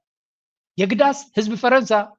ዘለዎ ጥሮታ ማእስ ወፅእ ገሊኡ ኣብ 60 ገሊኡ ኣብ 62 ኣብ ስዊስ ወተባዕታይ ኣብ 67 ጓልንሰይቲ ድማ ኣብ 65 ሃብታማት ከለዉ ስለምንታይ ናይ ስዊስ ከም ዝኸውን ክኢሉ እንድሕር ኢልካ ስዊስ ሪዝነብል እዮም በቲ ዘለዎም ሃብትን በቲ ዘለዎም ኩነታትን እዮም ዝዕቅንዎ ካብ ኣፍሪካ ዝስረቕ ሃብቲ ስለዘየለ ቀደም ባንከራት ገለመለ ኣብዚ ገንዘብ ኣውሪዶ ገለገለ ክትብል ትኽእል ኢኻ ግን you can talk about those things ኣብ ቁጠባ ናይዚ ሃገር ኣብ ሪል ቁጠባ ክንዛረብ ከለና ግን ብዙሕ ዝጥቀስ ኣይኮነን እቲ ባንኪንግ ሴክተር ኣብ ስዊስ ንእሽቶ እዩ ማለሲ ገለ ሃገራት ብባንክታት ትነብር እዩ ዝመስሎም ስዊስ ነው ንእሽተይ ሴክተር እዩ እቲ ባንኪንግ ዝበሃል ካብ ባንኪንግ እቲ ናይ ሰዓታት ዶ ናይ ፋርማሲውቲካል ዶ እቲ ዝዓበየ ፋርማሲውቲካል ኢንዱስትሪ ኣብዚ ኢንዱስትሪያል ቤዝ ኣለዎም እዚ ናይ መሽኒስ ገለ ስለዚ እቲ ባንኪንግ ኣገዳሲ ኣይኮነን ይብለኩም ኣለኹም ግን እቲ ባንኪንግ ኣዝዩ ዓብዪ ኣበርክቶ ዘለዎ ኣይኮነን ኣብ ስዊስ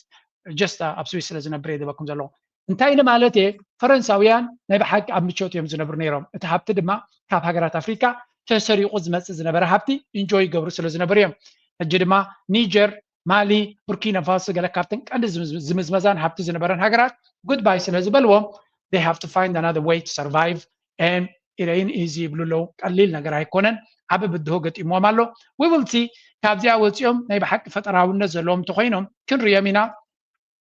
እንተዘየለ ድማ እቲ ሕማቕ ኣማወታ ወይ ሕማቕ ወዳድቃ ሙዳቆም ኣይተርፍን ዝብል ሪፖርት ይድወጽ ዘሎ ብዙሕ ዕግርግር ዳርጋ ኣብ ውሽጢ 2 ዓመት 4 ፕራይም ሚኒስተር ዲም ገለ በፂሖም ኣሎ ምክንያቱ ባጀት ናይቲ ሃገር በቲ ዘሎ ኩነታቶም ሓድሽ ባጀት ናብ ባይቶ ኣውሪዶም ክሓልፍ ስለ ዘይክእል ዘሎ ዝኻንታዩ ነቲ ክውንነት ምቕባል ኣብዮም ኣሎ እቲ ክውንነት ድማ the country is broke ገንዘብ የብላን ሃብቲ የብላን ዕዳናታ ድማ ልዕሊ ዓቕማ ይወፅእ ኣሎ ስለዚ they have to find way ምስቲ reality ምስቲ ኩውንነት ዝኸይድ መንገዲ ክፈጥሩሎም ንዑ ድማ ምቕባል ኣብዮም ኣሎ ሕጂ ናብቲ ውልቃዊ ምኽሪ I mean, the bank accounts of billionaires and the homes of billionaires. Absolutely. So where do the wealthiest people put their money? I want you to think about the richest people that you've ever met. Okay, so here we go. 80% of their money typically is in marketable securities. So stocks, bonds, mutual funds, ETF, things like that. 10% of their wealth is in cash. And then the other 10% is in alternative investments. Those are the investments that you can't turn into cash quickly. So have you been a business owner? So I left Wall Street in 2013. Started. You were on Wall Street? Yes. My job was to keep rich people rich for a living. So what was the most amount of money that you made in a single year? Just shy of $10 million. $10 million? Yeah, just shy. I go all over the እዚያ ትሪዋ ዘለኹም ሓንቲ ጸላም ሚሊዮኔር እያ ምኽሪ ድማ ትባላ ዎል ስትሪት ማለት ኣብቲ ናይ ፋይናንስ ናይ ገንዘብ ቦታ ትሰርሕ ዝነበረት እያ ስለዚ እቲ ምኽርናታ ድማ ክንሰምዓ ኣለና ገለገለ ሰባት እዞም መንእሰያት ጓል 33 ዓመት እያ ኣብ ውሽጢ ዓመሲ 10 ከባቢ 10 ሚሊዮን ኢትያ ትብል ዘላ ኣብዚ እዋን እዚ ሃብታማት መንእሰያት ንኣሽቱ ንባሓቂ ዘገርም እዩ ድሓን ንሱ ንግደፈት ሃብትናታ ሽፋ ይግበረላ ሃብታማት ንሃብታማት ከተማኽር ነይሩ ክስራሕናት ክኾም እዩ ቢልዮነራትን ዓበይቲ ሃብታማትን ገንዘቦም ኣበይ ይገብርዎ ኢሉ ሓቲትዋ 80 ሚታዊት ናይቲ ገንዘቦም ኣብ ስታክ ማርኬት እዮም ዝገብርዎ ወይ ከዓ ኣብ ማርኬተብል ኣሰትስ ከምዚ ናልኩም ኣብዚ ኢላ ጥቅማላ ስቶክስ ቦንድስ ሚቹዋል ፋንድስ ኢቲኤፍስ ወይ ከዓ ካልእ ኣገዳሲ 80 ሚታዊት ገንዘቦም ኣብ ስታክ ማርኬት እዮም ኢንቨስት ዝገብርዎ ሃብታማት ቢልዮነራት if you want to be rich ሃብታም ክትከውን ተደሊኻ እቲ ዝዓበየ ሃብታም ናይ ዓለምና ኣብ ስቶክ ማርኬት ኢሎን ማስክ እዩ ዝሃብተመ ካበይ መፅኡ ሃብትናቱ ገዛውቲ እኮ የብሉን ኢሎን ማስክ ኩሉ ገንዘቡ ኣብ ናይ ተስላ ኣብ ናይ ስፔስ ኤክስ ኣብ ናይ ካልኦት ካምፓኒታት ናቱ ኣብ ስቶክ ማርኬት እዩ ዘሎ ብርክታት እዩ ሃብታም ገይርዎ ዘሎ ስለዚ if you are not investing in stocks then ኣብ ስቶክ ማርኬት ኢንቨስት ዘይትገብር ትኮንካ you'll probably gonna be poor ድኻ ክትከውን ኢኻ ምርጫ እውን የለን ካልእ ኣማራፂ እውን የብልካን ካልእ ድማ 10% ድማ ኣብ ሪል ስቴት ትብላላ ስለዚ ሪል ስቴት ኢንቨስት ይገብሩ እዮም ገንዘብ ገንዘብ ኣው ይኮነን ሪል ስቴት ወላ ከተማ ምሉእ እንድሕሪ ሒዝካ ሃብታም ኣይትኸውን ኢኻ ዶናልድ ትራምፕ መዓት ሆቴላትን ገለን እዩ ዘሎ 4 ቢልዮን ይዋጉ ሃብትናቱ ነይሩ ሕጂ ግን በዓል ክሪፕቶን ገለን ክሕዝ ምስ ጀመረ ናብ 7 ቢልዮን ናብ ገለ ደይብሎ ስለዚ እንታይ ማለት እዩ ሪል ስቴት ፅቡቅ እዩ ዝበለፀ ውፅኢት ከተምፅእ ተደሊኻ ግን ኣብ ስቶክ ማርኬት ካብኡ ንላዕሊ ድማ ኣብ ክሪፕቶ ኢንቨስት ክትገብር ተኽኢልካ then yeah, you definitely are gonna. Donald Trump the roads are loaded some. There's no doubt in my mind, cryptocurrency is going to replace traditional finance, TradFi, you know, and it's happening so fast. I mean, cryptocurrency is literally outpacing, you know, the growth of the internet, you know, in the 90s, Charles. And I've never been so clear about something. I've never been able to see something. ወዲ ዶናልድ ትራምፕ እዩ ኣቦ ፕሬዚደንት እዩ ንዝመፅእ 3 ዓመትን ገለን ስለዚ ክሪፕቶ ዝለዓለ ክኸውን ንኩሉ እቲ ፋይናንስ ባንክታትን ክትከኦ ይብለኩም ኣሎ ካብዚ ንላዕሊ እንታይ ዘይናይኹም ፅበዩ ዘለኹም እየ ዝብል ኣነ ስለዚ እቶም ምሳይ ዘለኹም stay strong confident ትኹኑ ዕቤት ክትሪኦም next 4 years ኢንቨስት ትገብሩ እንተለኹም you will see fundamentally ኣዝዩ ኣገዳሲ ለውጢ ኣብ ቁጠባኹም ክትሪኦም እቶም ዘይትገብሩ ድማ ኣስተውዒልኩም ፈሊጥኩም ተጠንቂዕኩም ፅቡም ትወስዱ ይመፀነኩም 4 ዓመት ዶናልድ ትራምፕ ክወርድ ከሎ ቁጠባኻ ከመይ ክፀንሕ እዩ ሕቶና ባኻ ይገጥፈልካ ሎሚ ትገብሮ ድማ ነቲ ናይ ሽዑ ውፅኢት ዝዓበየ ፅልዋ ይክኸውን ሕጂ ናብቲ ናይ ዞባና ክምለስ ኢና let's go የበለጠ በሽጉ የሚገኘው ሰራዊት መቶ ይመስሉታል የሚል ይመስል ያለ መሳይ እንግዲህ በጣም ብዙ መረጃዎች እየወጡ ይገኛሉ አገዛዙ በይፋ ያሳወቀው ነገር የለም ነገር ግን በዲጂታል ሰራዊቱ አማካይነት የሐሰተኛ መረጃዎችንና ማደናገሪያ የሆኑ አንዳንድ መልእክቶችን እያሰራጨ ይገኛል የአብዛኛው ማህበረሰብ ክፍል ነገሩን በደንብ የተረዳው በመሆኑ በሚሰራጩት መረጃዎችና መልእክቶች ብዙም የተደናገሩ አይደሉም ነገር ግን ጥንቃቄ ማድረግ ያስፈልጋል በርካታ ቦታዎች እየተያዙ ነው ደሴ ዙሪያዋን ለፋኖ ምናልባት ለልማትም ግስጋሴም በሯን ከፍታ ልትሰጥ የምትችልበት ሁኔታ እንደሚኖር ምንም ጥርጥር የለውም። የአብይ አህመድ አገዛዝ በጣም ድንጋጤ ውስጥ እንዳለን መረጃዎች ያመለክታሉ። ያልተጣሩ ነገር ግን ተጨማሪ ማጣራቶች የሚፈልጉ አንዳንድ ነገሮችን እየሰማን እንገኛለን። አገዛዙ በጣም ተደናግጧል። የሰራዊቱን አዛዦች ስለ ሁኔታ ብሓፈሻ እንታዩ ፋኖ ኒ ኣቢ ኣመና ኣሰንቢድዎ ከም ዘሎ ንመራሕቱ ኣመና ኣሰንቢድዎም ከም ዘሎ ይዝንገር ዘሎ ፋኖ በይኑ ይገብሮ የለን እዚ ናይ ፋኖ ጉዳይ ኣይኮነን ዝብል ዘረባ ድማ ብዝሰፍሐ ዋላ ኩሎም ቶም ፕሮፓጋንዲስትስ ብዛዕባ ኤርትራ ከባጭዎ ዝውዕሉ ዝነበሩ ሙሉእ ብሙሉእ ናብ ኣተኩሮናቶም ኣብ ናይ ፋኖ ጉዳይ ኮይኑ ከም ዘሎን ኣብቲ ናይ ፋኖ ድማ ኮነሬላት ናይ ሻዕብያ ሒዝናዶ ወታደራት ናይ ሻዕብያ ሒዝናዶ ናይ ገለ ከምዚ ህወሓት ይሕግዝ ነይሩ ዶ ህወሓት በቲ ኣርሚ ሰብዓ ዝበሃል ዘሎ ኣብ ሱዳን ዝነበረ ሰራዊት ናውቲ ገይሩ ብሑመራ መጥቃዕቲ ፈኒዶ ኩሉ ዓይነት ፕሮፓጋንዳ ክዛረቡ ጀሚሮም ኣለው እቲ ምክንያት ድማ አብይ አሕመድ ወታደራዊ ፍሽለት የጋጥሞ ስለ ዘሎ ነዚ ፍሽለት እዚ ድማ መህደም ክረክበሉ ናይ ግድን ስለ ዝኾነ he cannot survive በዚ ሕጂ ዝቕፅሎ ዘሎ ኩነታት እንድሕር ቀፂሉ እቲ ኩነታት ሞመንተም ዝበሃል ኣላብ ኩናት ሓንሳብ እናሰዓረ ዝኸይድ ዘሎ ሰራዊት ጠጠው ከተብሎ ከቢድ ልክዕ ከምዚ ኣብ ካልእ ስፖርት ንሪኦ ስለዚ ነዚ ኩነታት ንምቕያር ድሮናት ይጥቀም ከም ዘሎ ጀትስ ይጥቀም ከም ዘሎ ዘርኢ ስእልታት ይርኢ ኣለው ብሓፈሻ ነቲ ስዕረት ድማ እቲ ካድር ናይ አብይ አሕመድ ዲጂታል ካድርናቱ ክቕበሎ ስለዘይከኣለ ሻዕብያ ኣትይወሎ ዝብል ከም ሓደ ዓብይ መህደሚ ፕሮፓጋንዳ ይጥቀምሉ ከም ዘለው ኢና ንርኢ ዘለና ካብ ወፃኢ ወገን ትግራይ ዝግበር ዘሎ እውን ነቲ ዘሎ ኩነታት መመሊሱ ዘብእስ እምበር ካብ ከውፅኦም ዝኽእል ኣይኮነን ትዝክርዎ ተኮይንኩም ከምዚ ዓይነት ስእልታት 100 ዓመታት ያልተገነባ እጅግ ዘመናዊ የሀገር መከላከያ ሚኒስቴር እየገነባን ነው እያንዳንዱን በየደረጃው የምታዩበት ጊዜ ከፊታችሁ ያለ መሆኑን ያረጋግጥኩ አየር ኃይላችን ባለፉት 40 ዓመታት ከነበረው ብቃት በላይ ብቃት ዚያትሪዋ ዘለኹም አብይ አሕመድ ኣብዚ ዝሓለፈ ክንደይ ዓመታት ኣብ ታሪክ ናይ ኢትዮጵያ ኣብ 100 ዓመት ተራእዩ ዘይፍለጥ ወታደራዊ ቅርፂን ኣቃውማን ኣቂሙ ከም ዘሎ ይዝነግር ነይሩ 100 ዓመት ተራእዩ ዘይፍለጥ ወታደራዊ ሓይሊ ኣቂሙ ዘሎ ሲ ክንዲ ወታደራዊ ዓቕሚ እንተዝህልዎ ብፋኖ ክሰዓር ኣይፅበዮን ኢኻ አብይ አሕመድ ውፁእ ሓሳቡ ምዃኑ ብቓላትዮም ከምዚ ገይሮም ሼር ዝገብርዎ ዘለው ናይ 100 ዓመት ዝሓየለ ሰራዊት ዘቆመ ሲ ከመይ ገይሩ መሬት ናቱ 80 ሚታዊት ክልል ኣምሓራ ኣብ ኢድ ፋኖ እዩ ዘሎ ዝበሃል ዘሎ ኣብ ሸነ ድማ ብየማንን ፀጋምን ቤላ ገይሮም ዘላሂዎ ዘለው እቲ ዝዓበየ ፀገም ድማ ናይ ኢትዮጵያ ፀገም ናይ ኣቢ ፀገም ጥራይ እውን ኣይኮነን ምክንያቱ ድሮናት ኣለዎ ሓይሊ ኣየርናትና ከምኡ የለን ቴክኖሎጂ ኣለዎ ገለ ይበሃል ነይሩ ቴክኖሎጂ እንተለካ መድፍዕ ንዘይብሉ ታንክ ንዘይብሉ ፋኖ ንክትፅዕር ኣይምኸብደካ ነይሩ ሲምፕል as that ፋኖ ዝበሃል ወላ ሓንቲ የብሉን ባይ ዘ ወይ ፋኖ እንታይ ኣጋጢሞም ኣሎ ይብሉ ብዙሕ ምሩኻት ናይ ኣቢ እንታይ ከም ዝገብርዎም ጠፊዎም ኣሎ ኣብ ምንታይ ኢና ክንእትዎም ይብሉ ኣሎ ብዚ ከሪአኩም እየ ምክንያቱ መግብሲ ኢኖምሎም ነቶም ምሩኻት ናይ ኣቢ ገለ ነገር ሓገዝ ክረክብ ከም ዘሎ ነቲ ሬድ ክሮስ ዝበሃል ናይቲ ሃገር ሕቶ ኣቕሪቡ ነቶም ምሩኻት ንዑ ሓግዙና መግቦምን ካልኦምን ብምባል ንቀይሕ መስቀል ይሓቱ ከም ዘለዎ ምክንያቱ እንታይ እስከ ሓደ እንታይ ኢሉ ፅሒፉሎም እንድሕር ናይ ብሓቂ ናይ ሻዕብያ ወታደራት ማሪኽኩም እንተለኹም ከምቲ ፋኖ መዓልታዊ ዝማርኾም ዘሎ ወታደራት ናትኩም ብካሜራ ኣስልቺና ምርኣዮም ገዲፍናዮ ዘለና ኣብ ካሜራ ድጎም ምሸትን ስራሕ ሲኢንኩም ዘለኹም ስኻትኩም ንዖም ከተውፅኡ ንዖም ከተቀናብሩ ወላ እውን ብኤአይ ሰራሕኩም መስእሊ ከማን ከተቕርቡ ይትኽእሉ ክሳዕ ክንደይ ሓሰውቱ ምዃንኩም ተገጢምኩም እዮም ዝምልሱሎም ዘሎ ስለዚ ኮድሬላ ይማረኽኩም ሰብኣ ይማረኽኩም ጭሩ ይማረኽኩም ሻዕብያ ዝማረኽኩሞ ዝመሰለኩም ኣብ ርእስኹም ብዘይ ክፍሊት ናይ ገዛ ክራይ ስለ ዝቕመጥ ነቲ ኣብ ርእስኹም ዘሎ ሻዕብያ ዝማረኽኩሞ ስለ ዝመሰለኩም እዮም ዝብሉ ዘለዉ ብሓፈሻ ፕሮፓጋንዳ ናይ ኣቢ ኦን ደ ሪል ታይም ብዓይኒ ፖለቲካ ብዓይኒ ካልእ ኩሉ እዩ ዝመውት ዘሎ ስለምንታይ ከቲ ናይ ፋኖ ምስ ህወሓትን ምስ ሻዕብያ እንደው ክንብል ኢና ናብ ኤርትራ ወይ ናብ ትግራይ ገፁ ዝገብሮ መጥቃዕቲ ፅኢልና ንሪዮ እና ዝበለ ካብ ምንታይ ዝተበገሰ እንተኢልኩም እቲ ምስጢር ስለተፈለጠ ይስምዑ ኣብዚ ልንገነባት ልንሰራት አይደል ኦሮሚያን ነፃ ልናወጣት ኦሮሚያን ነፃ ልናወጣ ከሆነ ደግሞ አማራ ጎረቤታችን ነው ሲዳማ ጎረቤታችን ነው ሶማሌ ጎረቤታችን ነው እንደ ጎረቤት አብረን እንሰራለን እንጂ እንደ ኢትዮጵያ አንድ ሰራዊት አንገነባም፣ አንድ የፖለቲካ ማህበረሰብም አንገነባም። ኦሮሚያን ነፃ ኦሮሚያን ልናመጣ። ስለዚህ ህወሓት ያደረገውን አናደርግም። ህወሓቶች እስከ ዛሬም ስማቸውን አልቀየሩ። ልብ አድርግ፣ እስከ ዛሬም ስማቸውን አልቀየሩ። ህዝባዊ ወያኔ ሓርነት ትግራይ እኮ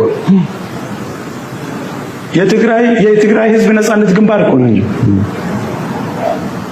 ተረዳ? እሱን ተውና ኢትዮጵያን ወደ ማደራጀት ገቡ። እነሱ ከዓላማቸው ነው። እንታይ ዝብል ዘሎ እዚኣ እታ ሕፅር ዝበለት ናይ ኦሮሞማ ሜንታሊቲ ወይ ካ ፖለቲካ ነዚኣ ትመስል እዮም ዝብልዋ ዘለው ናይ ኦሮሞ ፖለቲካ ብ3 ደቂቃ ይብልዎ ኣለው። ንሕና ካብ ህወሓት ተማሂርና ኢና ይብላ ኣለዉ። ህወሓት TPLF ወይ ካ ህዝባዊ ግንባር ሓርነት ትግራይ ዝብል ዝነበረ ንሓርነት ናይ ትግራይ ክቃለስ ኢሉ ዝመፅእ ሽሙ ከይቀየረ ዕላሙ ቀይሩ ንኢትዮጵያ ንምድሓን ነዚኦም ኦሮሞ ዝበሃሉ ድማ ካብቲ ቀደም ዝነበሩ ትሕቲ ሰብ ዝቁፀርዎ ዝነበሩ ከም ሰብ ተቆፂሮም ኢቭን ናብ ስልጣን ንክመፁ ዝገበረ ንሱ ነይሩ። እዚ ድማ ናይ ትግራይ ልሂቃን ዝዛረብዎ እዩ። ኣብ ምዕራብ ወለጋ ዘሎ ምብራቅ ወለጋ ዘሎን ኦሮሞ ዘይፋለጥ ዝነበረ ሓደ ክልል ሓደ ህዝቢ ኢሉ ዘስመሮ ኣንጻር ኢትዮጵያ ኣንጻር ተጋሩ ድማ ደው ከም ዝብል ዝገበሮ ናይ ህወሓት ፍሹል ፖለቲካ ምዃኑ ተደጋጋሚ ኤሊት ናይ ትግራይ ዝገልፅዎ እዩ። እዚ ኩነታት እዚ ድማ እንታይ ይብላ ኣሎ? ንሕና ከም ተጋሩ ዕላማና ስዒትና ኢትዮጵያ ዝበሃል ኢትዮጵያ ሰራዊት ዝበሃል ኢትዮጵያ ሃገር ዝበሃል ክንሃንፅ ኣይኮነን ዕላማና ኦሮሞ ሃገር ኢና ክንሃንፅ ንደሊ። ስለዚ ዕላማና ንጹር እዩ። ጎረቤትና ኣምሓራ፣ ሲዳማ፣ ሶማሊ ተኮይኑ ምሶም እያ ግን ንኢትዮጵያ ንክንሃንፅ ኢልና ነጥፎ ግዜ የብልናን ይብሉ ኣለዉ። ዳትስ ዋይ ድማ ተፋኖ ነቲ ፀወታ ብግምጣሉ ዝፃወቶ ዘሎ ንኣቢ ድማ ሾክ ፈጢሩሉ ዘሎ ብተነፅሎ ኣይጥቁዕን እዮም ክብል ላዕለዋይ ወተሃደራዊ መራሒ ጉጅለ ዕጡቕ ፋኖ ገሊጹ ኣንጻር መንግስቲ ብልፅግና ይዋጋእ ከም ዘሎ ዝገልጽ ጉጅለ ዕጡቕ ፋኖ ዘካይዶ ዘሎ ቃልሲ ናይ ኣምሓራ ጥራሕ ኣይኮነን ይብል እቲ ጀነራል። ሓደ ካብ ላዕለዎት ኣመራርሓ ጉጅለ ዕጡቕ ፋኖ ዝኾነ ብርጋዴር ጀነራል ተፈራ ማሞ ኣዘራራቢ ቃለ ምሕተት ይብሎም ኣብቲ ንሓንቲ ሚድያ ዝሃቦ ቃለ መጠይቕ ቴሌፎን ድሕሪ ሕዚ ጉጅለ ዕጡቕ ፋኖ ኤርትራ ወይ ትግራይ ብብልፅግና እንትጥቅዑ ስቑኢሉ ኣይዕዘብን እዩ ክብል ተዛሪብሎም። ኣብ ልዕሊ ሰሜናውያን ድሕሪ ሕዚ ዝፍጸም መጥቃዕቲ ብልጽግና እንተሃልዩ ንሕና ስቑኢልና ኣይንርእን ኢና ሰሜናውያን እንትጥቅዑ ኣብ ልዕሊ ኣካልና ከም ዝተፈጸመ ኢና ንሪኦ ክብል እቲ ጀነራል ተዛሪብሎም። ካጠቃም ዝም አንለው፣ ግን እውነታውን ለመነጋገር ከዚህ በኋላ እኛ እያለን የኤርትራንና የትግራይን ህዝቦች ብልጽግና ሊያጠቃ አይችልም። ካጠቃም ዝም አንለው። እዚኣ ተዘረባ ከም ትሪእዎ ዘለኹም ነዚያ ድማ ኢትዮጵያውያን ካድረታት ናይ አቢ መርድ እንዲያ ዝብልዋ ዘሎ ስምዑ። ባለፈውም ነግሬያለሁ። በዋናነት እነ ምሬ ወዳጆ የተንቀሳቀሱት በህወሓትና በሻዕቢያ ነው። እስከ ቆስለው ሆስፒታል የሚታከሙበት ድረስ የሆስፒታሉ መረጃ አለኝ። መቀሌ ውስጥ የትኛው ሆስፒታል እየታከሙ እንደሆነ አንዳንዶቹ ከቆሰሉ በኋላ የሚሄዱበትን ሆስፒታል ጭምር ማለት የወታደራዊ ትዕዛዝ የሚሰጣቸው ወዲም በታይ የሚባለው ዓላማው ትልቁ ግብ ለሻዕቢያ የጅቡቲን መንገድ መዝጋት ነው። በአፋር በኩል ሄደው የጅቡቲን መንገድ እንዲዘጉ ነው ትልቁ ግብ። ይሄ ደግሞ ለቲፒኤልኤፍም ተሰጥቷል። ምሬ ወዳጆ የሚያስፈጽመው ይሄንን ያስፈጽመ ያለው እንታይ ክትገብር ኢኻ እሞ አይዘገንንም? ለዛ ማህበረሰብ ራሱ እንደ ያ ማህበረሰብ በዚህ ልክ መሸማቀቅ አለበት? ወሪ ገነድ ባሪት ዳ ክትገብር እሺ ነኤርትራ ብሶምን ክንወራይና ዓሰብ ጥራይ ዘይኮነ ኣብ ኣስመራ ክንኣቱ ኢና ዶጎሎ መንዶዶ ኣፅሚምና ዝነበረ ሎ ምንታይ ይብላ ኣሎ? እታ ኩናት ኣብ ኣፍንጩ ከም ዝመፀት ይርድኦ ኣሎ። ሻዕብያ ከይተበገሶ ከሎ ረሃፅ ጀሚርዎም ኣሎ።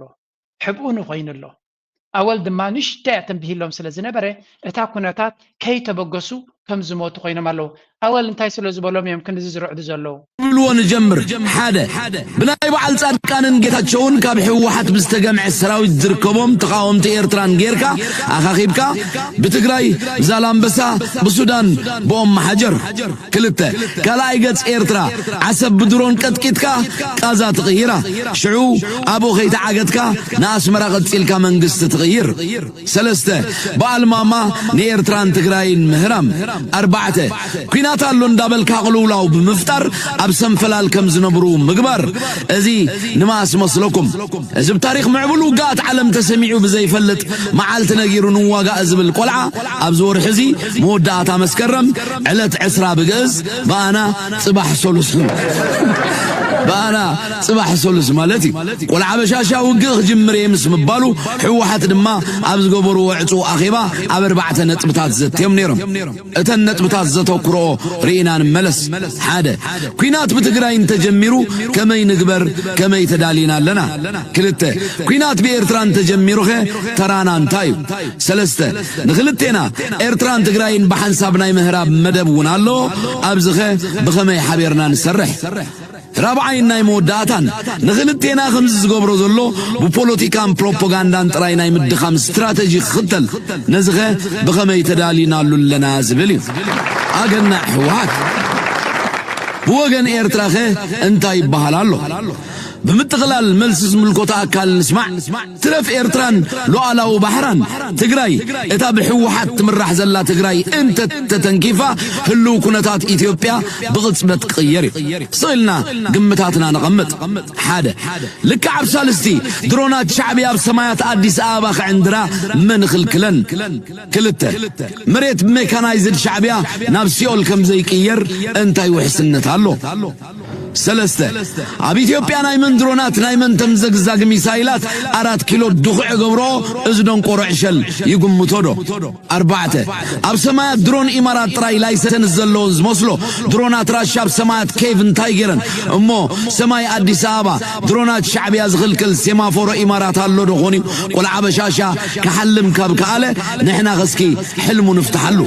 أربعة كاب روسيا نيتونز بزح درونا بعالم يلن عم معلتي 140 بليون دولار وصاز قبرو خينات يزكاد زلو أبقازا شح كنتال بومبان معلتن داودغه بدرون بسماي زودا خينات سلازي اللغن خينات هاي تودأن ازي حلم بروسبريتي امو ازي حلم زخم فتح تحاسبو من البات بقاهد زمولو قطيتنا مدري إيرترا انت تتوكي ساقنا كم زخون ايك الندو اسكي كقمتو نخولم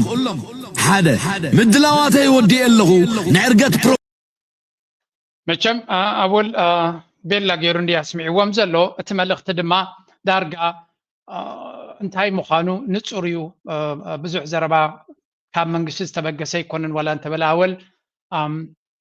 he's giving them a good picture صبق سئلي بو مالو ميس calculation نخيغبر whatever happens زبلو زلو بنا شعبيا calculations ثلاثه عصفنايزي تداليهم زلوينا كنترجما نخل اوكي نغتل كالا ابتغراي زلو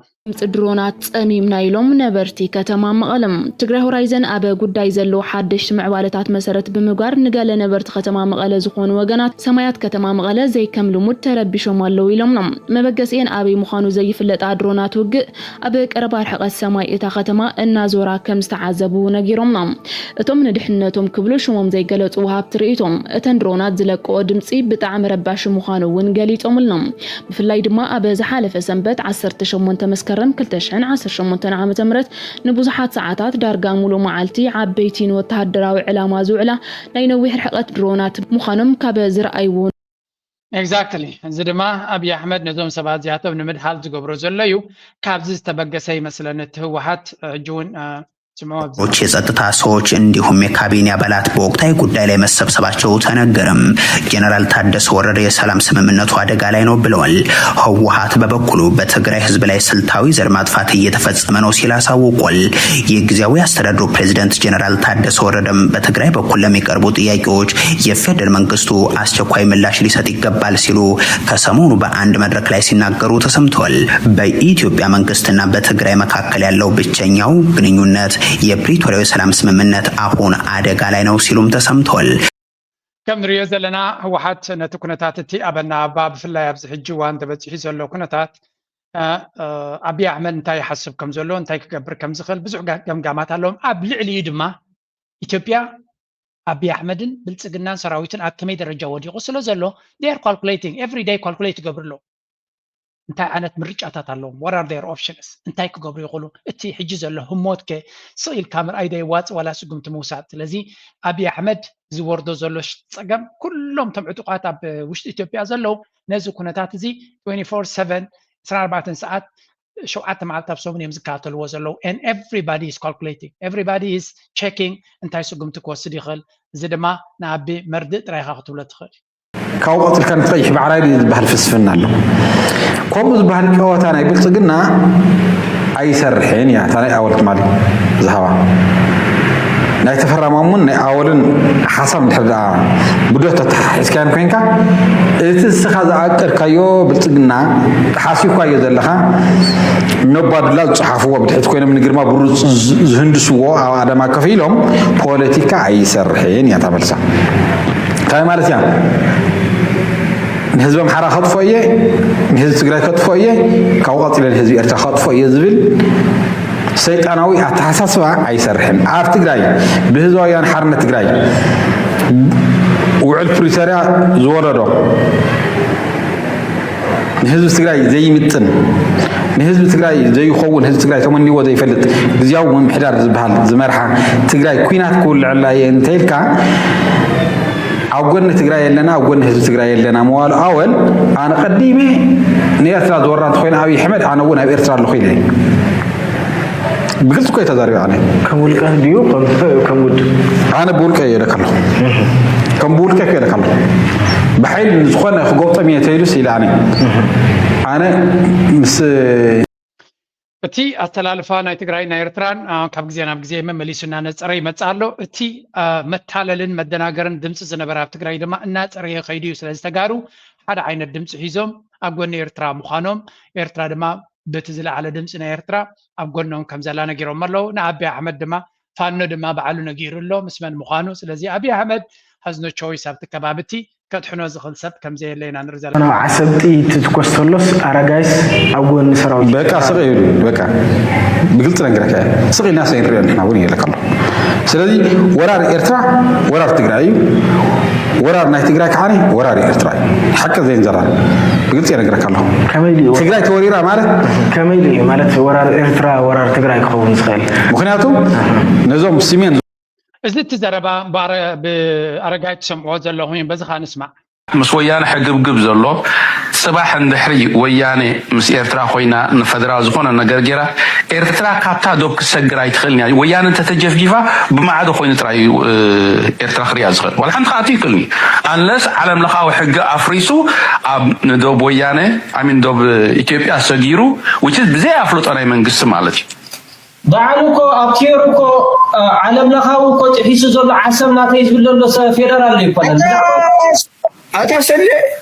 إذا سبعة تسيب لك الله بس أمرهم يلو بقول سيف نقرأ كذلو كم جاء عنا زربا كم يقرأ كأخذ زرب وأبتيروكو سبحان الله عسمنا تيجي يقول لك الله كل يجرا كذلو لسبيز نقبل كذلو officially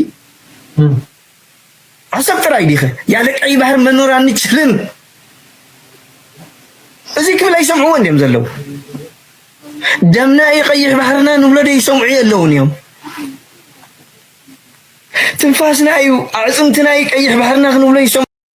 بحفشة نريو زلنا كنتا دارجا كورت قلبت يخوي نزلوا أينا يتتقراوي بتوم بوغن تقراي زلوا زبلوا زربا more reasonable كوين تريو أبي أحمد زي جهاسو عينت متكلات ناي لولاونت يلا نعبز عجز لنا درجة عقم سلسة نمبر بحسب ببروباغندا بزربا بخلو لولاونتنا إيرترا بتدقاقا متحسي نزي كم زلنا قبر خلو إيرترا نتقبر سقوم تتات مكو نتقابقن نايت عناي مثلا سي أديها تعبي مغنياتو كاب كل التقرايسي إيرترا تعبي كم إيرترا وكون كان نفس خان دعري خايو مالتي حجي بوليتيكانا سبات كسعبونا سبات دحرينا هم صحابة حسابنا كرعمون دهون ديو تدلي ندحركم وخون استني إرتراز نسل قال نقر نقبر حراسكي دحر بزو حساب صمدو أنا كنقرأ صمدو كدقف مع سيدقف يا مسيلكا for the first time أبندا سامي شكور تزارب كوازارب الله بوليتيكا شرموت عيو إلو بروباغانديس نايهقدف أول سعيد هو لك إيو ግን ፖለቲካ ህግደፍን ሻዕቢያን ድማ ማን ነው ህግደብን ህወሓትን ድንግል ኮይኑ ክነብር ትብሉ ተቆንኩም ዓይሹ ይኹም ኢሉ ኣብታ ሰዓት እዚኣ ጽምዶ ከም ትመጽእ ተረዲእኒ ብሓፈሻ ከም ንሪኦ ዘለና እቲ ኩነታት ከመይ ኢሉ ይገማጠል ከም ዘሎ ንክንፈልጥ ጥራየ ዘምፃልኩም ዘለኹ we are witnessing an incredible change in politics ፖለቲካ ከመይ ኢሉ ይቀያየር ከም ዘሎ ሰባት ኣብ ከመይ ደረጃ ኣተሓሳስባ ጽምዶ ኣብዚ እዋን እዚ ብጀካቲ ዝተቐየመን ፖለቲካ ከም ናቱ ኣጀንዳን ስራሕን ገይሩ ዝወስዶ ናይ ኤርትራ ጉዳይ ድማ ዘይርድኦ ወይ ክርድኦ ዘይመረፀ ሰብ እምበር ጽምዶ እንታይ ኣገዳስነት ኣለዎ ዘረባ ዘለዎ ኣይኮነን ኣብዚ ሳላ ጽምዶ እዩ ኩናት ክሳብ ሕጂ ዘይጀመረ ጥራይ ዘይኮነሲ ከይተበገሰ እውን ኣብ ብናብ ስዕረቱ ዝኸይድ ዘሎ ውፅኢት ናይ ጽምዶ እዩ ጽምዶ ድማ ንነዊሕ እዋን ኣብቲ ናይ ዲፈንስ ናይ ስለያ ናይ ኤርትራ ንነዊሕ እዋን ከም ስትራቴጂ ክሰርሑሉ ብትሕቲ መጋረጃ ንነዊሕ እዋን ኣብ ባይታ ዝሰርሕ ዝነበረ ኣባና ክመጽእ ከሎ ናብ ሚድያ ክመጽእ ከሎ ዋላ ናይ ሚድያ ሓሳብ ንባዕሉ it's a very very deep strategic move ምስተጋሩ ንዓመታት ዝነበረና ጽልኢ ብጽምዶ ክንቅይሮ ኢና ኢልካ ክትብገስ ከላ ቀሊል ስጉምቲ ከም ዘይኮነ ምግንዛብ የድሊ ዝኾነ this is a very interesting ሕጂ ናብ ካልእ ክፋል ናይዚ ኩነታት እስከ ክሰግርየ ለንቀነ ካብ ዓዲ ዝወፀ ኩነታት ክንርኢ ክንፍትን ኢና ናይ ብሓቂ ደስ ዝበለኒ ኩነታት ድማ ከርእየኩም ክፍትነ where do I start እስከ በዚያ ክጅምር መጀመርያ እጅግን ፍጹም ናቲ ዓብዱራሓም ኮይኑ ኣለኹ ፍቓደይ ምክንያቱም ኩሎም ኤርትራውያን ዝጠቓልሽ ስለ ዝደሊ ባህላዊ ኣልባሳትና ንምልላይ ኢልና ዘዳነናያ መደብ ንመጀመርያ ግዜ ቱሪዝምን ዲዛይነርን ከምዚ ኢሉ ተሓዋዊሱ ውዒሉ ዘሎ tourists will come like crazy ሰላም ወሰናይ ውሽጥን ወፃን ብምዃን መደባትና ተከታተሉ ክብራን ተከታተልቲ ኤሪሊንክ ሎም ድማ ኣብ ከባቢ ምሕዳር ዞባ ማእከል ተረኺብና ብማሕበር ዲዛይነራት ምስ ቱሪዝም ብምትሕባር ዘዳለዎ ፍሉይ መደብ ሒዝናልኩም መፂና ኣለና ናብኡ ከብለኩም ሰናፅና መጀመርያ እዚ መደብ እዚ ኣብ ኤሪሊንክ ከይድኩም ስምዕዎ ኩላይ ከገብረልኩም ንእሽተይ ክፋል የደርየኩም ዘለኹ it's incredibly ናይ ካብ ልበይ ደስ በለኒ መደብ ይክብሎ ይደሊ ነዚ ካብ ልበይ beautiful ብፅባቅዩ በቀራርቡ ብትሕዝቱ ኤሪሊንክ ኩሉ ግዜ ምስዕገብኩም ንሪኹም ኣብዛ ሓለፈ እውን ብዙሕ ናይ ሙዚቃ ውድድራት ትገብሩ ነርኩም እቲ ናይ ሙዚቃ ገለ ብዙሕ ግዜ ሙዚቃ ፑሽ ስለንገብር ኣብ ኩሉ ምናልባት ሃገር ሙዚቃ ጥራይ ከይትኸውን ነቶም ካልኦት ዕድል ክንብ ንደሊ ግን ኣብ ናይ ፋሽን ኣብ ናይ ቢዝነስ ኣብ ናይ ሓደሽቲ ናይ ተፈጠራውነት ናይ ኢኖቬሽን ገለ ትገብርዎ እዚ ቦታ እዚ ኣብዚ ዝያዳ ክንደፍኣልኩም ኢና ክንሕግዘኩም ካብ ልቢ ደስ እናበለና ምክንያቱ ህዝብና ክርዮ ዝደልው ንሱ ስለዝኾነ ስለዚ ኤሪሊንክ ብዙሕ ፅቡቅ መደብ ይገብሩ እዮም ከይትኩም ሓግዝዎም ሳብስክራይብ ግበሩሎም ኩሉ ዝግብኦም ደገፍ ቁፅሪ ሓደ ደገፍ ዘድልዮም ንሶም እዮም ከምኡውን ኤርትራ ሚድያ ኔትወርክ ክልቲኦም ካብ ኤርትራ ቪድዮታት ወይ ትሕሶ ጥራይ የምፅኡልና ኣሎ ብኡ ጥራይ ይኹንኩን ዝርያ ሃይ ኳሊቲ ቪድዮ እዮም ዘውፅኡ ዘለዉ ሃይ ኳሊቲ ፅባቐ ናይቲ ቪድዮ ኣዝዩ ኣገዳሲ እዩ ስለዚ ኤሪሊንክ ዝገብሮ ዘሎ ስራሕ መግለፂ የብለን ሕጂ ንመለስ ኣብዚ ናይ ብሓቂ ደስ ዘብል ኩነታት ርኢና ኣለና እዚ ትሪእዎ ዘለኹም ኢስ ፋሽን ሪል ፋሽን ንባህልኻን ክብርታትካን ከመይ ጌርካ ተምፅኦ ናይ ብሓቂ ኣብ ሰንትራል ቦታ ድማ ምዃኑ እቲ ምክንያት ድማ ምክንያት ናይ ቱሪዝም እዩ ነይሩ ቱሪዝም ናይ ኤርትራ ከመይ ጌርካ ንቅድሚት ትደፎ look at this I mean this is crazy man ኣነ ብሓቂ ደስ ኢሉኒ ቀፂለ ባህላዊ ኣልባሳትና ንምልላይ ኢልና ዘዳነናያ መደብ እዩ ከም ትሪኦ ዘለኹም ከዓ ኣዝዩ ምዕሩግ ደስ ዘብል ልዕሊ ኩሉ ከዓ ምስ እቲ ናይ ሚኒስትር ቱሪዝም ተዳለወ ስለ ዝኾነ እዛ ክዳን እዚኣ ማን ዝበሃል ክዳንና እዚ ኣብ ዝኾነ ዓዲ ፅባቐ ፈጥር ከም ዝኽእል እዩ ተሓሳብ ማለት እዩ ልዕሊ ኩሉ ከዓ ንኩሉ ትገልፅ ትኽእል ባንዴራ ኣለዋ ማት ፅቡቅ ክዳን ኣብ ዝኾነ ሲ ፅቡቅ ክዳን ኢልካ ስግድና እንኳን ዲድን ዓብደላ ካኒ ጀዲድ ንትሽዓተን ብሄራትና ባህላዊ ክዳን ክክደን ከም ዝኽእል ክገልጾ ኢለ ስመይ ሞዴል ኒያታ ማንኤል ይበሃል ብጣዕሚ ፈትያ ክሊትያ ካብዚ ኩሉ ክሪኦ ፀናሕኩ ብጀዲድን ብናይ ዓብደልካን ተሰርሐ ናይተን ዲዛይነርስ I'm really proud of them ናይ ብሓቂ ንኩለን ኣብቲ ቦታ ንሪእዎ ናይ እዚኣ ድማ ረእይዎ ተፈጠራዊ እዚ አይድያ ካብ ባህልና ክኸውን ኣለዎ ምስ ሕብረተሰብና ምስ ባህልና ዝኸይድ ክኸውን ኣለዎ ካብ ዝብል ዝተበገሰ ሓሳብ የምፅያ እዛ ክዳን እዚኣ ከምዚ ንሪኣ ዘለና ንመመረቕታ ናትገልፅ ኣብ ሕብረተሰብና ናትካ ስለ ዘኽብረካ ናትካ ስለ ዘኽብረካ ብኸምኡ ኢኻ ነዚ ሓሳብ ዝበግስ እየ ማለት እዩ ከም ዲዛይነር መጠን ዘመሓላልፎ ባህልና ክንዕቅብ ኣታ ክንደይ ከይነፍዑ ታወደይ በስመ ኣብ ክፅብቕ እዚ ናይ ግራጁዌሽን ጋውንሲ beautiful ማለት ቃላት ከይትኩም ኣብኒዮ ክትሪ ወይ ዝሕልፈልኩም ዘሎ ኩሉ ሃርያክ ማይደልኔ ብጣዕሚ የመስግን እዚ ዕላማናትና ባህላዊ ዘመናዊ እዩ እዚ ሕብሪ ኣስተዮ ኬሚካል ማርክ ዳይን ገይረዮ ነዚ ሕብሪ ከስተዮ ዝደረኸኒ ድማ ገልገለ መስቀለ ማለት እዩ ባህላዊ ብጫ እዩ ዝበዝሕ ዕምባባታት ምስኡ ንክኸይድ ኢለ እዛ ብጫ ዳልያ ማለት እዩ ኣነ ዮሃና ክብል ይደሊ ንኩሉ ህዝቢ ኤርትራ ብዓቕመይ ከዓ ንእሽተይ ብጀካዚ ዲዛይን ናይ ኒትሬሽን ዲኤምኬ ዳዶ ቢስኮቲ ሕምባሻ ገለ ነቲ ባህላዊ መግብታትና زينتن real innovators ናይ ዓድና innovation ኣብ ዓድና ኣሎ ዶ ኢሎም ተሓቲቶምኩም these ladies are the innovators እዚኣተን ዓበይቲ ካምፓኒታት ክምስርታ ዝኽእላየን ኦልሬዲ እቲ ፕራይቬት ሴክተር ክሰርሕ ተጀሚሩ እቲ ባንኪንግ ሴክተር ለቃሕ የድልዮ ሓደ ትካል ፋብሪካ ንክሃንፅ ሰብ ለቃሕ የድልዮ እቲ ፋይናንሻል ሴክተር ናትና ተጀሚሩ እዚአን እተን ሪል ቢዝነስስ ዝፈጥራ ደቂ ኣንስትዮ ኣብ ኤርትራ ቢዝነስስ ሓደሽቲ ኣሎ ዶ ገለመለ እንትሕልልኩም ኤግዛክትሊ እዚኦም እዮም እዚኦም ትሪኦም ዘሎ መንእሰያት ካፒታል ጥራይ ዘድልዮም ካፒታልን ሰፖርት ድማ የድልዮም ነቲ ኢንዳስትሪ ንክሃንፁ እዚ ንብረት እዚ ድማ ንደገ ከይዱ ክሽየጥ ዝኽእል እዩ very attractive ንብረት ኢና ንርኢ ዘለና ናይ ብሓቂ ባህታ ዝፈጥረልካ ተስፋ ዝበካ ከምዚ ነገራት ክኾን ከለካ ብኤርትራ ትደስ ዝብለኒ ንዓይዚ እዩ መንእሰይ ናይ ኤርትራ ፈጠራዊ ምዃኑ የስ ኣብ ግንባራት ኮይኑ ዝገብሮ ዘሎ ኩሉ ክብሪ ኣለና ግን ሓደ ግዜ ድማ እቲ ኖርማል ላይፍ ናይቲ መንእሰይ ድማ ክንሪኦ ንደሊ እቲ መንእሰይ ድማ ኖርማል ላይፍ ኖርማል ዕድላት ናይ ሂወት ክህልዎ ድማ ባህገይ ስለ ዝኾነ ናይ ብሓቂ እዚ ፕሮግራም እዚ ምስ ሚኒስትር ቱሪዝም ለኩሉ ድማ ብዛዕባ ቱሪዝም ክንምለስ ስለ ዝኾና ኒትሬሽን ዘለዎም ናይ ዱባን ምቁርድንሽን ገይረ ኣፀብቕ ኣቢለ ምስ ማሕበር ሕርሻውያን ነጋዶ ደቂ ኣንስትዮ ኤርትራ ኤዋይ ነጥፍ ሽመይ ዳናይት ኣካል ይበሃል ዴልሲ ናይ ጥቤ ቱሪዝም እንዲ ግዜ ናይ ኣሸንዳ እዩ ሽመይ ቤምር በረኸት ይበሃል መጀመርያ ዓሳውሉ ዓመት ዋይ ሓፍታይና ርሑቕ ከይከና ወይ ካን ኣብቲ ናይ ቁሪ ግዜያት ንመፀሉ ዘለና ኢና ርሑቕ ከይከና ወይ ብዙሕ ዋጋ ከይውፃና ብዘለና ከምዚ ዓይነት ምዑር ካባ ከም ኣቤት ሰሚዕካ ይውዳእንዩ ከድኩም ክሰምዕዎ ኢለ ወላ ትሰብ ወላ ትፅባቐት ቦታ ኩሉ ረይዎ ኣብዚኣ ግን ሓንቲ ደስ ዝበለትኒ ካብ ውፅእ ዝበለት ድማ ስምዕዋ ናቲ ዓብዱራሓም ይበሃል ፍጹም ኣብርሃም ተባሂሉ ጽዋዕ ነይረ ሕጂ ግን ፍጹም ናቲ ዓብዱራሓም ኮይኑ ኣለኹ ፍቓደይ ምክንያቱም ኩሎም ኤርትራውያን ዘጠቓልሽ ስለ ዝደሊ ፍጹም ከም ዝፈልጥዮ ናይ ወዲ ከበሳ ሽመ ናቲ ናይ ኩናማ ሽመ ዓብዱራሓም ድማ ናይ ኩሎም by this I became a unified Eritrean complete Eritrean ንቱሪዝም ዝኸውን ነገራት ኣይተዳለናን ባህላ ያለ ኤርትራዊ ሃገራውነት ጌርናዮ ኢና ሪኺ we have made a nation ዘይስረቐሉ the most peaceful ሰላማዊ ኣብ ዓለም እዩ ድሕሪኹሞ ትኾንኩም ንምሳሌ ዱርቴ ሩዋንዳ I'm going to talk seriously ፍቕሪ ስለ ዘለኒ ምስ መንግስቲ ምስዝ ክእለትና እውን ስለ ዝፈልጡ ስለዚ let's fix our roads let's fix our buildings our homes and then tourists will come like crazy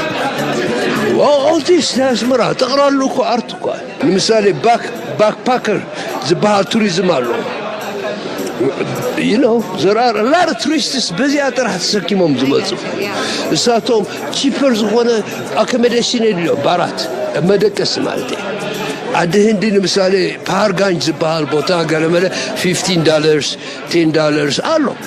نتوريستس هو اب تايلاند اب اركاوسان رود كومولو كامبوديا تراخيو بار فيتنام I can call names $10-15 እዚ ኢንጂነር ዝዛረበ ዘሎ ገለገለ ሰብ ከም ኣብዘይ ግዝዩ ይዝብሎ ገለ ሰብ ኣይትስኒኻ ኢንጂነር ፍጹም ዝዛረበ ዘሎ መጀመርያ እንኳ ኣብ ሰላማት ሆና በኤርትራ ክንብል ደሊ ግን እድለኛ እዩ ድማ እድለኛ ኤርትራ ክትከድ ከለካ ከምዚ ዓይነት ኣጋጣሚ ክትረክብሲ it's a blessing ምክንያቱ ብሓንቲ ዑፍ መዓት ነገር ከተሳለጥ ትኽእል መዓት ክትርኢ ትኽእል ብዙሕ ነገር ከተስተማቕር ትኽእል ናተይ ትምኒት እውን ከምኡ ኣብ ዝኸደሉ ግዜ ሓደ ዓቢ ከም ፌስቲቫል ዳመሰለ ድዩ ብፍላይ ኣብዚ ናይ ቢዝነስስ ገለ ዘተኩር ነገራት ክኾን ከሎ ናይ ብሓቂ ብዙሕ ክትመሃረሉ ትኽእል ኣብ ሓደ ግዜ ማለት እዩ ድሓን ንሱ ንግደፎ እንታይ እዩ ዝብል ዘሎ ንእሽተይ ነገር ለውጥ እንተገይርናሲ ብዙሕ ቱሪስትስ ክመፀና ከም ዝኽእልን ኣታዊታት ድማ ክንረክብ ንኽእል እጂ ኤርትራ ስሞል ቼንጅስ ንኣሽቱ ነገራት ምግባር really it's time ግዜና እዩ ዝዋን እዚ ክንሕልፈ የብልናን ነፍስ ወከፍ መዓልቲ ነፍስ ወከፍ ሰዓት ክንጥቀመላ ኣለና ንኣሽቱ ኢንቨስትመንት ምግባር የድሊ ዋላ ነቲ ሰብ نتي زلو نجارات يلا تجزاوتي أتصابقوه يلا تي قدنا مين ستريت زلو أتصابقوه كلا نجار جبرولو منتان ولا تزخيد زلو إيرترا معبلتي قبلنا حرايس كده عن إنترنت جزيخ وسديسو تكنولوجي مالت قبلو من نسمح كتجو بريت خليكم كان كنا تكتما متسببا ما يحجك جبر زخليو تعال تي هوتيلات زبلو زلو أبس مرة أقول هوتيلات كم زي اللي ينجريو بفلاي أبتي هاي تايمز بحال كم زي سامر جزيديو فيستيفال جزيديو مع تنت جزيديو بزحت تصحفوا ليهم ناي جزاو تسعقم كم زلون تي جيست هاوس ما أمنا كبور كم زخون زخفلوا زلو جنزب أبكار كم كفيلة يفلتني قالت تقول لهم زبير تراجن هجرس ولا دفتو نزخول لك ناخذ ناس إلي زريو زلو جن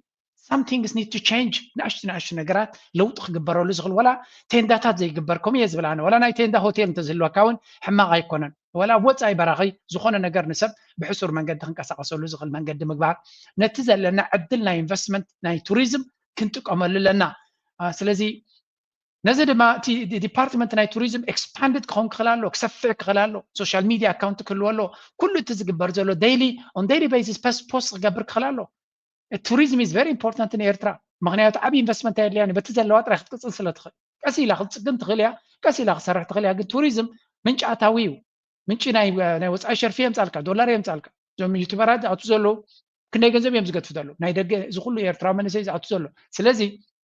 ኤርትራ ነቲ ቱሪዝም ዝመጻ ዘሎ አፕሪሺየት ትገብሮ ከም ዘላ ነቲ ዝግበር ዘሎ ነቲ ብሕጅ ክመጽ ዝኽል አጸባቢቕካ ከምዚ ኢንጂነር ዝብሎ ዘሎ ናሽ ነገራት ለውጥ ጌርካ እቲ ሰብ ዝበጽሕ ሲ ዓጊብ ድመለስ ንኽመለስ ዝህንጠየሉ መድረኽ ንኽፍጠር ولا كل ኤርትራ ክትበጽሕ ይትኽልኒ ግን ንኣብነት ስትራቴጂካዊ ውሳነ ክኾን ክእል ኣስመራ ጥራይ ተጸጊና እትቀሲልና ድማ እታ ኣስመራ ዘሎ ቱሪዝም ካብኡ ድመጽእ በታእታዊ ጌርና ድማ ንኻልኦት ከተማታት ድማ ነርክባለን ባጽዕ ድዩ ከረንድዩ ካልድዩ ገለ ክንገብር ንኽእል ክትብል ትኽእል ኢኻ ብሓፈሻ ግን ሚኒስትር ቱሪዝም ናይ ኤርትራ ክንቀሳቀስ ክኽእል ኣለዎ ብዙሕ ስራሕ ክስራሕ ከም ዝኽእል ኢና ንርኢ ዘለና ብሓፈሻ እዛ ቪድዮ ከትኩም ረእይዋ ካልእ ትኽፋል እውን ኣለዋ ኢትስ ቢዩቲፉል ኢትስ ናይስ ቃላት የብለይና ንዑ ክገልጾ ዝኽእል በተኮይኑ በቲ ታ ቪድዮ ካብቲ ኩነታት ቁርብ ነዊሓትንላ እዚያ ከምሳኹ ስኻ ቅለዋ ኤርትራ ኩሉ ነገራት ኣለዋ ኤርትራ ደይ ብለ ጉዳይ የለላን ኤርትራ ሃገርና ይስተያ እዚ ሽሻይ ዘለዋን ካን ትጥቀም ነራ والله العظيم ሓደ ድኻር ኣይብተረኽበና በኤርትራ ፍጹም ተኣምር ሓንቲ ጤል ብጥሜት ኣይመሞተትን ኤርትራ ኩለዋ ኣነ ካብ ከረን ንሽዕብ ገለን ከይድን ካለና እቲ ናይ ወርቂ እቲ ናይ ከምዚ ብልቂ ድብል ካብቲ ጎቦታት ባዕሉ ይወፅእ ብላዕሊ ኣክሱም ላይ ካብዛ ዓዲ ካብዚ ኣስትራልያ ዘለኽዎ ኣብኡ ከይዶም ንወርቂ ንከውፅኡ ይኸዱ ነይሮም ከምዚ ናይ ማይኒን ክሳይ ዝሰርሑ ብዙሓት ኣብ ኤርትራ ኢና ወርክ ኤሪትሪያ ብለኒ ኣብ ኤርትራ ኢና ንሰርሕ ወርቂ ብዙሕ ኣለዋ ብሉና ነይሮም ባዕሉ ማለት ነው ካብ ኤርፖርት ክሳይ ክመፅኡ ከለዉ ንሪኦም ዘለና ኤርትራ ኩሉ ነገር ኣለዋ የስ ኤርትራ ኩሉ ኣለዋ ሓቂ እዩ ግዜ ኣለዎ ግን ኩሉ ነገር ኩሉ ስለ ዘለካ ኩሉ ኣብ ሓደ ግዜ ትጥቀመሉ ማለት ኣይኮነን ክበፅሕ ዝኽእል እዩ ሃብታም ሃገርያ ብዙሕ ፀጋታት ዘለዋ እያ ዓቕሊ ተተገይሩ ኣብቲ ከባቢ ፅቡቕ ነገር በፂሕና ኣለና ኣምላኽ ድማ ይተሓወሶ ናይ ሎሚ ኣርእስቲ ኣብዚ ኩድየ ላይክ ግበሩ ሼር ግበሩ ርእቶኹምን ሓሳብኩምን ኣካፍሉ ናይ ሎሚ ትሕዝቶ ኣብዚ ክንገትፈልኩም ኢና ኣብ ካልእ ግዜ ብካልእ ትሕዝቶ ክሳብ ንራኸብ ደሓን ኩኑ ንብለኩም ምዝ ክገትፈኩም ዘይፈለጣት ዘሎ ተባራበርና ዓነ ቃሕብር لملم عدي زي رايتلو كنتي يا حاضر تفتلو تسوي أمنا حانتي ريتنا تغني زوم بحت باقي